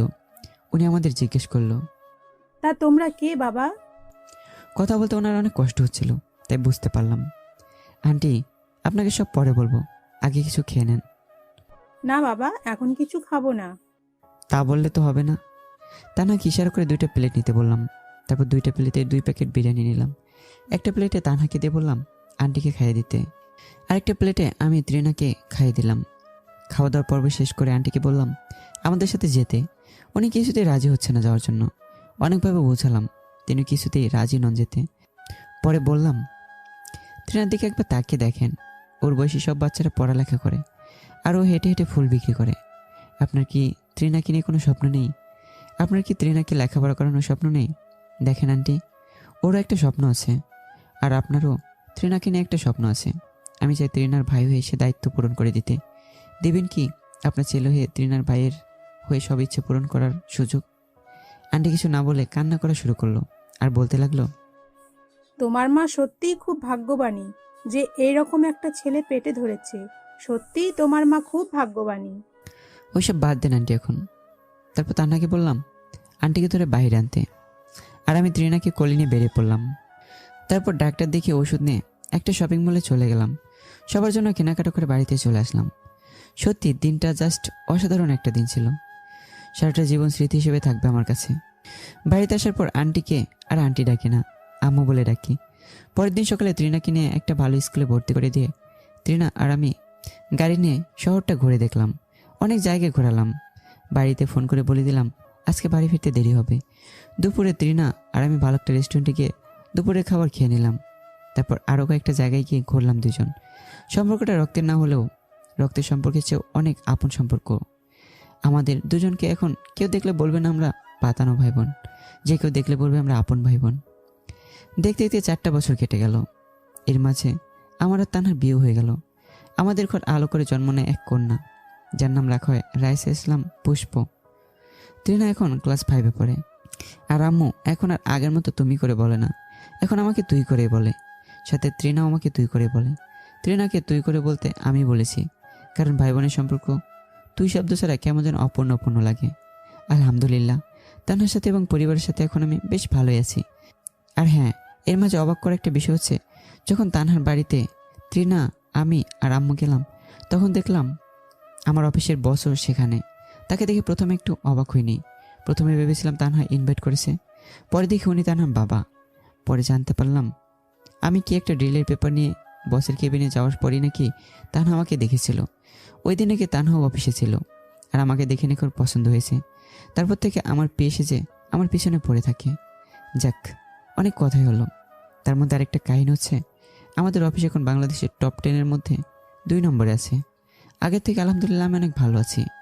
এখন আর বাড়ির কথা মনে পড়ে না, বাবা মার কথা মনে পড়ে না। কি লাভ এদের কথা মনে করে। যারা আমাকে মনেই রাখে না, এভাবেও আর এখন মনে পড়ে না। এখন আমার ভিতর সবটা জুড়ে শুধু তানহার বসবাস। তবে এর মাঝে একদিন রোজাকে দেখেছিলাম একটা ছেলেকে নিয়ে আবাসিক হোটেলে যেতে। বিষয়টা আমি এতটা গুরুত্ব দিলাম না। যে যেভাবে থাকতে চায় তাকে সেভাবেই রাখা উচিত। আর রোজা কেমন মেয়ে তা এতদিন আমার জানা হয়ে গেছে। তবে এখনও মাঝে মাঝে খুব কষ্ট পাই, এই কারণেই যে এই 4টা বছরে বাড়ি থেকে আমাকে একবারও ফোন দেওয়া হয়নি। হয়তো এতদিন আমার নাম্বারটা তাদের কন্ট্যাক্ট অপশন থেকে মুছে ফেলেছে। এখন আর এগুলো ভেবে কষ্ট পাই না, নিজেকে মানিয়ে নিতে শিখে গেছি। চেষ্টা করি ভালো থাকার। এই 4 বছরের জীবনটা অনেক উন্নতি করেছি, বুঝে গেছি বাস্তবতা কতটা কঠিন। শিখে গেছি হাজার কষ্টে থেকেও মুখে এক চেলতে হাসি রাখার। আগে মাঝে মাঝে মন চাইতো আত্মহত্যা করতে, আর এখন সেটা মনে হলে একটা হাসি দিয়েই আল্লাহর কাছে শুকরিয়া আদায় করি। আল্লাহ যদি সেদিন আমাকে বোঝার ক্ষমতা না দিত, তাহলে আমি উপভোগ করতে পারতাম না এই সুন্দর দুনিয়া। দেখতে পারতাম না মানুষ কতটা কষ্টে জীবনযাপন করে। বুঝতে পারতাম না আপন মানুষের পৃথিবীতে সবচেয়ে বেশি পিছন থেকে ছুরি মারে। বুঝতে পেরেছি জন্ম দিলে শুধু মা বাবা হওয়া যায় না, মা বাবা হতে হলে সুন্দর একটা মন লাগে। মা বাবা হতে হলে আগে সন্তানের বিশ্বাস অর্জন করতে হয়। মা বাবা হতে হলে সন্তানকে ভালোবাসতে জানতে হয়। মা বাবা হতে হলে সন্তানকে আদর স্নেহ করতে হয়। বাবা হতে হলে সন্তানকে মোটা রড দিয়ে না মেরে সুন্দরভাবে বোঝাতে হয়। সন্তানের কথাটা আগে শুনতে হয়। মা বাবা হতে হলে পরের মেয়েকে বিশ্বাসের চেয়ে 1000 গুণ বিশ্বাস নিজের সন্তানকে করতে হয়। কিন্তু এটার ভিতরে একটা প্রতিভাও আমার আপন মা বাবার কাছে নেই। সব প্রতিভাই আমার আম্মুর কাছে আছে, তবে আমার মায়ের কাছে নেই। আম্মু শুধু আমাকে জন্মটা দিতে পারে নাই, আর সব কিছুই অভাবে আম্মু পূরণ করে দিল। এখন আর সিগারেট নামক কোনো শব্দ আমার জীবনের কষ্ট দূর করতে লাগে না। লাস্ট এই 4 বছরে কখনো সিগারেট নামক শব্দটার বিষাক্ত নিকোটিনের ধোঁয়া আমার মস্তিষ্কের ভিতর প্রবেশ করেছে কিনা তা আমার অজানা। এখন আল্লাহর রহমতে 5 ওয়াক্ত নামাজ পড়ি। মাঝে মাঝে মন চায় ওই পুরনো বিষাক্ত শহরটাতে একটু ঘুরে আসতে। মন চায় মা বাবা ভাই নামক পাষাণীদের মানুষগুলোকে একটু দেখে আসতে। কিন্তু কোন এক অজানা বাধা এসে কাজ করার কারণে আর যেতে পারি না। সবার উপরের পাহাড় সমান আরেকটা অভিমান আর অভিযোগ এসে জমা হয়ে গেল আমার বেহায় মনে। আর এবার আর রোজার প্রতি অনেক রাগ আর ঘৃণাও জমা হয়েছে মনে। আচ্ছা, মা বাবা কি আমার অভিমানটা কি কোনোদিন ভাঙাতে পারবে না? তাদের কথা আগের মতো না মনে পড়লো এখনও তাদের কথা ভাবি। শত হোক মা বাবা ভাই তো খুব ইচ্ছে করে একটা বার গিয়ে একটা পলক দেখে আসার জন্য। মাঝে মাঝে খুব মিস করি সবাইকে, তবে আগের মতো মিস করি না। অপেক্ষা আছে সেই দিনের, যে দিন বাড়িতে থেকে ফোন করে বলবে আমরা সবটা জানতে পেরেছি আর তোর কোনো দোষ নেই, সব দোষই রোজার, তুই বাড়ি ফিরে আর আমাদের ক্ষমা করে দিস। আমরা অনেক বড় ভুল করে ফেলেছি। আমাদের এটা উচিত ছিল না, তোর কথা শোনার উচিত ছিল। আমাদের উচিত ছিল না ওই রোজা নামক কালনাগিনীটাকে বিশ্বাস করে তোকে অবিশ্বাস করা। আমাদের উচিত ছিল তোর প্রমাণটা দেখার। অপেক্ষায় আছে ওই দিনের, সবাইকে তার যোগ্য প্রমাণ বুঝিয়ে দিয়ে চলে আসবো। দেখিয়ে দেবো আমার যোগ্যতা, বুঝিয়ে দেবো তাদের ছাড়া আমি ভালো আছি, ভালো থাকতে শিখে গেছি। বুঝতে দেবো এখন আমার একটা মা আছে, একটা বোন আছে, একটা মেয়ে আছে, আমার এখন একটা ভালোবাসার মানুষও আছে। পৃথিবীর মানুষগুলো বড়ই আজব, বাইরে থেকে কাউকে বিবেচনা করা যায় না মানুষটা কেমন, আর কাউকে বাইরে থেকে বিবেচনা করলে সেটাও একসময় ভুল প্রমাণিত হয়। কারণ মানুষের বাইরে একটা রূপ থাকে আর ভিতরে অন্য আরেকটা, যেটা মানুষ কখনোই বিবেচনা করতে পারে না। পৃথিবীতে মানুষের চেয়ে আর বড় স্বার্থপর কেউ হতে পারে না। মানুষ সবসময় নিজের স্বার্থের কথাই ভাবে, অন্যের স্বার্থের কথা কখনো ভেবেও দেখে না। হ্যাঁ, এটাই আমাদের মানুষ জাতি। একদিন অফিস থেকে বাড়িতে এসে বসে বসে আমি, তৃণা, পুষ্প ও তানা দুষ্টুমি করছি। আম্মু রান্না করছে। এমন সময় একটা কল আসে আমার ফোনে, যেটা দেখে খুব অবাক হয়ে গেলাম। অভিমানগুলো মনের মধ্যে আবার নড়ে উঠল। ফোনটা আসায় খুব বেশি অবাক হলাম, আর বুঝতে পারলাম এতদিনে তাদের ভুল ভাঙলো। এবার হয়তো আমাকে বলবে বাড়ি ফিরে যেতে। কিন্তু কলটা রিসিভ করার পর যা শুনলাম তা শুনে মুহূর্তের মধ্যেই পাহাড় সমান অভিমান পানিতে পরিণত হলো। কারণ ফোনটা রিসিভ করার পর ভাইয়া বলল, তুই যেখানে থাকিস না কেন তাড়াতাড়ি বাড়ি ফিরে আয়, বাবা হার্ট অ্যাটাক করেছে। কি বলবো তখন? মুহূর্তের মধ্যে আমার দুনিয়াদারি অন্ধকার হয়ে গেল। আমি কাউকে কিছু না বলেই দিলাম দৌড়। এক দৌড় আমি বাইরে চলে এলাম। আমার হঠাৎ এরকম দৌড়ানি দেখে বাড়ির সবাই অনেক অবাক, বিশেষ করে তানহা। সে পিছন থেকে অনেকবার ডাকও দিয়েছে, কিন্তু আমি তার ডাক না শুনে সোজা বাড়ির বাইরে চলে এলাম। বাড়িতে এসে গাড়িতে উঠে গাড়ি টান দিলাম। উদ্দেশ্য এখন বাড়িতে ফিরে যাওয়া। এমন সময় দেখি পকেটে থাকা ফোনটা বাজছে। এখন সেদিকে দেখার সুযোগ নেই আমার সুযোগ শুধু একটাই, সামনের দিকে তাকে গাড়িটা চালানো। আমি তাই করছি। কখন বাড়িতে পৌঁছাতে পারবো সেই টেনশনে আছি। কোনো কথা না বলে শুধু গাড়ি চালাচ্ছি। কত কি ভেবেছি কাউকে ক্ষমা করব না, কিন্তু এখন আমার পাহাড় সমান অভিমান কোথায় গেল সেটাই বুঝতে পারছি না। ভেবেছিলাম যোগ্য সময়ে যোগ্য উত্তর দেব, কিন্তু যোগ্য সময় ঠিকই পেয়েছি। আফসোস, যোগ্য উত্তর দেওয়ার ভাষা আমার কাছে নেই। ভেবেছিলাম মা বাবা ভাইয়া ইভা রোজা কাউকে ক্ষমা করব না, তারা মারা গেলেও আমার কোনো আফসোস হবে না। কিন্তু এখন আমার একটাই লক্ষ্য, বাবাকে বাঁচানো। হয়তো পৃথিবীর সব সন্তানরাই এমন, বাবার উপর হাজারো রাগ অভিমান থাকলেও বাবার অসুস্থতার কথা শুনে অভিমান নিয়ে কখনো বসে থাকতে পারবে না। তাই হয়তো আমিও পারছি না। বাবা এমন একটা বৃক্ষ যে হারিয়েছে সেই শুধু বুঝতে পারছে, আর আজ আমি হারানোর অবস্থায় আছি। কলেজাটা যেন চিরে চৌচির হয়ে যাচ্ছে। এখন শুধু একটা ইচ্ছে, বাবাকে বাঁচানো, বাবার সাথে একবার কথা বলা। গাড়ি চালাচ্ছি আর এগুলো ভাবছি। কখন যে 2 ঘন্টা পার হয়ে গেছে বুঝতে পারিনি। ফোনটা বের করে দেখি বাড়িতে থেকে তানহা আর আম্মু প্রায় 500+ মিসড কল দিয়েছে। তাই আর দেরি না করে তানহাকে ফোন দিয়ে বলে দিয়েছি বাড়ি যাচ্ছি, বাবার অসুখ। তানহার কিছু বললো না। আমি গাড়িটা আবার নিজের মতো করে চালিয়ে যাচ্ছি। কিছুক্ষণ পর দিকে ভাইয়ে কল করেছে, সাথে সাথে বুকের পাশে ধুম করে একটা বাড়ি মারলো। হাত কাঁপছে, ফোনটা রিসিভ করতে পারছি না। খুব ভয় হচ্ছে, ভাই আবার উল্টোপাল্টা কোনো কিছু বলবে না তো। তবুও ভয় সংকোচ কাটিয়ে ফোনটা রিসিভ করলাম। ভাইয়া জিজ্ঞেস করলো, আর কতক্ষণ লাগবে? 1-1.5 ঘন্টার মতো লাগবে। ভাইয়া বললো তাড়াতাড়ি করে আসার জন্য। আমি কোনো কথা না বলে কলটা কেটে দিলাম। ভাইয়ের কথাটা আমার কেমন যেন অন্যরকম মনে হলো। তবুও কোনো কিছু না ভেবে গাড়ি আরও জোরে টান দিয়ে আধা ঘন্টার মধ্যে বাড়িতে পৌঁছে গেলাম। বাড়িটা কেমন যেন ছমছমে মনে হচ্ছে। হয়তো বাবার অসুস্থতার কারণে, নয়তো আগের থেকে বাড়ির পরিবেশটা বদলে গেছে মনে হয়। আমি কিছু না ভেবেই বাড়িতে পাড়া দিলাম। বাড়িতে ঢুকতে দেখি ঘরের দরজা খোলা। আমি কাউকে না ডাক দিয়ে ভিতরে ঢুকে দেখি সবাই খাবার টেবিলে বসে আছে, সবাই খাবার খাচ্ছে। তাহলে কি ভাইয়া আমাকে মিথ্যে বলেছে? বাড়িতে ঢোকার পর আমি বাড়ির এক কোণে দাঁড়িয়ে পড়লাম, যেন আমাকে কেউ না দেখে। আমি আমার জায়গা থেকে সবাইকে দেখছি। খাওয়ার এক পর্যায়ে বাবা ভাইয়াকে বলে উঠল, মুন্না, আসতে কতক্ষণ লাগবে? তাদের এইসব দেখে মুহূর্তের মধ্যে অভিমানগুলো ঘৃণায় পরিণত হলো। এখন ইচ্ছে করছে এদের ঘরের ভিতর আটকে রেখে বাইরে আগুন দিয়ে দিই। তাও শান্ত মতো এক কোণে দাঁড়িয়ে আছি। এমন সময় আব্বু ভাইয়াকে বলল, শোন, আমরা যে প্ল্যান করে রোজা মামুনির সাথে মুন্নাকে বিয়ে দেওয়ার প্ল্যান করতেছি, সেটা যেন সে কোনোভাবে জানতে না পারে। দেখি ভাই আমাকে কল দেওয়ার জন্য ফোন বাহির করছে। এমন সময় আমি আস্তে করে ঘরের বাইরে চলে আসলাম। ভাইয়া কল দিয়ে বলল, মুন্না, তুই কতটুকু এসেছিস? দেখো ভাইয়া, বাবা মারা গেলেও আমার কিছু যায় আসে না। সো আমাকে এই ব্যাপার নিয়ে আর কখনো কল দিও না। মানে কি বলতেছিস তুই? তুই না আরো আধা ঘন্টা আগে আমাকে বললি তুই আসতেছিস। হ্যাঁ বলেছিলাম, বাট এখন আর আসবো না। ওই বাড়ির কেউ মারা গেলেও আমার কিচ্ছু যায় আসে না। সো আমাকে আর কেউ যেন কল না দেয়। কেন কিন্তু? সমস্যাটা কি এই বাড়িতে আসলে? দেখ, তোরে এতক্ষণ সুন্দরভাবে বলেছিলাম, শুনিস নাই। আর কখনো কল দিবে না। ভালো থাকিস, আল্লাহ হাফেজ। এই কথা বলে আমি কলটা কেটে দিয়ে আবার ঘরে ঢুকে সবাইকে প্রমাণের ভিডিওটা সেন্ড করে দিলাম। ভিডিও সেন্ড হওয়ার আগে ভাইয়া বাবার কিছু কথোপকথন। কি বললো ও? কত দূরে আছে? বাবা ও বলেছে বাবা মারা গেলেও আমার কিছু যায় আসে না।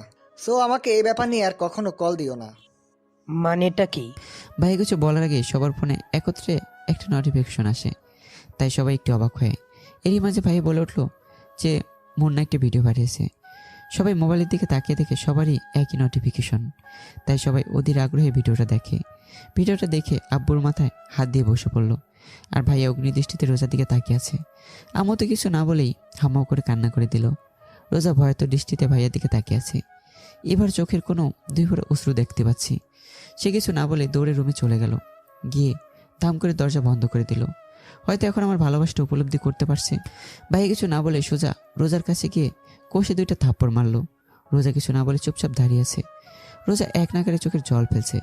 ভাইয়া কিছু না বলে কোমর থেকে বেল খুলে রোজাকে মারতে থাকে আর বলতে থাকে, তোর কারণে আমার আজ নিষ্পাপ ভাইটা আমাদের কাছে নেই। তোর কারণে আমার আজ নিষ্পাপ ভাইটা অপরাধী। তোর কারণে আমার আজ নিষ্পাপ ভাইটা অনেক কষ্টে আছে। তুই বলতে পারবি কতটা কষ্টে মানুষ থাকলে বলতে পারে বাবা মারা গেলেও আমি একবারও দেখতে যাব না। আর শুধু তোর কারণে আমি আমার বউকে বলেছি আমার ভাইয়ের চরিত্র খারাপ, যেন মুন্নার সামনে কখনো না যায়। শুধু তোর কারণে, শুধু তোর কারণে। এসব বলতে বলতে ভাইয়া কান্না করতে করতে বসে পড়ে আর পাগলের মতো কান্না করতেই থাকে। রোজাকে এতক্ষণ ভাইয়া মারলেও সে এক জায়গাতে দাঁড়িয়ে কান্না করছে। বেল্টের মারের আঘাতে তার শরীরে কিছু অংশ চিলে রক্ত পড়ছে। রোজা যেন তা বলতে পারছে না। হয়তো আর কিছু বলার থাকলেও পারছে না। আর না হলে হয়তো এতদিন আমি কীরকম কষ্টে ছিলাম তা একটু উপলব্ধি করতে পেরেছে, তাই সে বসে বসে কান্না করছে। এদের কান্না দেখে যে কারোরই সব অভিমান পানি হয়ে যাবে, আর আমার আরও হাসি পাচ্ছে। আমি তো এটাই চেয়েছিলাম যে এরা কিছুটা কষ্ট পাক। পুরো বাড়ি এখন নিস্তব্ধতায় ভরপুর, কারো মুখে কোনো কথা নেই, শুধু আসে নিস্তব্ধতা। পুরো বাড়িতে নীরবতা বিরাজ করছে, আর আমার ঠোঁটের এক কোণে একটা মুচকি হাসির রেখা ফুটে উঠেছে। এতদিনে বুকের ভিতর অনেকটা হালকা অনুভব করতে পারছি, এতদিনের কষ্টটা অনেক কমেছে। কিছুক্ষণের মধ্যে বাড়িতে একটা গাড়ির আওয়াজ পেলাম। সবাই শুনেও না শোনার মতো করে আছে। আমি আরও আড়াল হয়ে গেলাম, যেন ভিতরে ঢুকলে কেউ আমাকে দেখতে না পায়। কিছুক্ষণ পরে যারা ঢুকলো তাদের দেখে অবাকের চরম সীমানায় পৌঁছে গেলাম, কারণ ঘরে তৃণা, আম্মু, তানহা ও পুষ্প ঢোকে। আমি অবাকের চরম লেভেলে পৌঁছে গেলাম। তাদেরকে দেখে ভাইয়ারা অবাক হয়। আমাকে এবার সবার সামনে যেতেই হবে সেটা নিশ্চিত, তবু আমি আড়ালে দাঁড়িয়ে আছি। ওদের ঢুকতে দেখে ভাইয়া বলল, কে আপনারা? ঠিক চিনতে পারলাম না। আসলে ভাইয়া আমি মুন্নার বউ। মুন্না কোথায়? আর আপনারা কান্না করতেছেন কেন? মুন্নার বউ মানে? আর তোমরা বিয়ে কবে করেছো? জি ভাইয়া, আমরা বিয়ে করেছি, 4 বছর হয়ে গেল। আর এ হচ্ছে পুষ্প, আমাদের মেয়ে। ভাইয়ার কিছু না বলে পুষ্পকে কোলে নিয়ে জড়িয়ে ধরে কান্না করতে থাকি। তা দেখে তানহা একটু ঘাবড়ে যায়। কি হয়েছে ভাইয়া? মুন্না কোথায়? মা, মুন্না তো এখানে আসেনি। আসেনি মানে? মুন্নার গাড়ি তো বাড়ির বাইরে দাঁড়িয়ে আছে। মানে মুন্না তো ফোন দিয়ে বলল সে আসবে না। না বাবা, সে এসেছে, দাঁড়ান আমি ফোন দিচ্ছি তাকে। আচ্ছা মা, দাও। তানহা ফোন দেওয়ার আগেই আমি বের হয়ে আসি আর বললাম, কাউকে ফোন দেওয়ার দরকার হবে না। আমি বের হয়ে আসাতে ঝড়ের গতিতে রোজা এসে আমার পায়ে পড়ে যায়। পায়ে পড়ে কী যে কান্না সেটা বলার মতো ভাষা নেই। সে পা ধরে কান্না করতে করতে আমার কাছে অনেক ক্ষমা চায়, কিন্তু আমি তো ক্ষমা করার পাত্র না। আব্বুর ভাইয়া এসে আমাকে জড়িয়ে ধরবে, এমন সময় আমি পিছনে যাই আর বলি, প্লিজ কে আমাকে ধরবেন না, আপনাদেরকে ঠিক চিনতে পারলাম না। এগুলো বলিস না বাবা, আমাদের ক্ষমা করে দে প্লিজ। আমরা অনেক বড় ভুল করে ফেলেছি তোর সাথে। আপনারা কে? আপনাদের ঠিক চিনতে পারলাম না। আমি তো আপনাদেরকে চিনি না, ভুল কিভাবে করলেন? প্লিজ এসব বলে আমাদেরকে আর কষ্টটা বাড়িয়ে দিস না। কষ্ট কাকে বলছো? এটা তোমাদের কষ্ট, আর আমারটা কি? দিনের পর দিন আমি যে অত্যাচার সহ্য করেছি সেগুলো তোমাদের, এগুলোকে যদি কষ্ট বলে মনে হয় তাহলে আমাকে যে মোটা রড দিয়ে মেরেছ সেগুলোকে কি বলবা? প্রত্যেকটা রডের আঘাত যে কতটা যন্ত্রণাদায়ক একমাত্র আমি জানি। মোটা রোলারের বাড়িটা যন্ত্রণায় আমি জানি। প্রত্যেকটা বাড়ির আঘাত শরীরের চেয়ে মনে গিয়ে বেশি আঘাত করেছে। আরও কষ্ট তো আমার তখনই হয়েছে যখন কেউ আমার সাথে কথা বলতো না। সবাই এক টেবিলে বসে খেতে আর আমি দূর থেকে দাঁড়িয়ে দেখতাম তোমাদের। আসলে আমার কপালটি কেন এমন? কেন যে তোমার মতো কপাল পেলাম না? আমি যখন টেবিলে খেতে বসতাম তখন তোমরা উঠে যেতে, অথচ একটা সময় তোমরাই আমাকে ছাড়া খেতে না। আম্মু যখন তোমাকে খাইয়ে দিত তখন খুব ইচ্ছে হতো তোমার মতো আমিও আম্মুর হাতে খাবো। জানো, সেদিন আম্মুর হাতে মিথ্যা অপবাদের জন্য সর্বপ্রথম মার খেয়েছিলাম। সেদিনের পর আমি বিছানা থেকে উঠতে পারছিলাম না। আব্বুকে বললাম একটু সাহায্য করতে, কিন্তু আব্বু উল্টো বলল, তুই গিয়ে মর, আমার কিছু যায় আসে না। সেদিন থেকে বাঁচার ইচ্ছে চলে গেছে।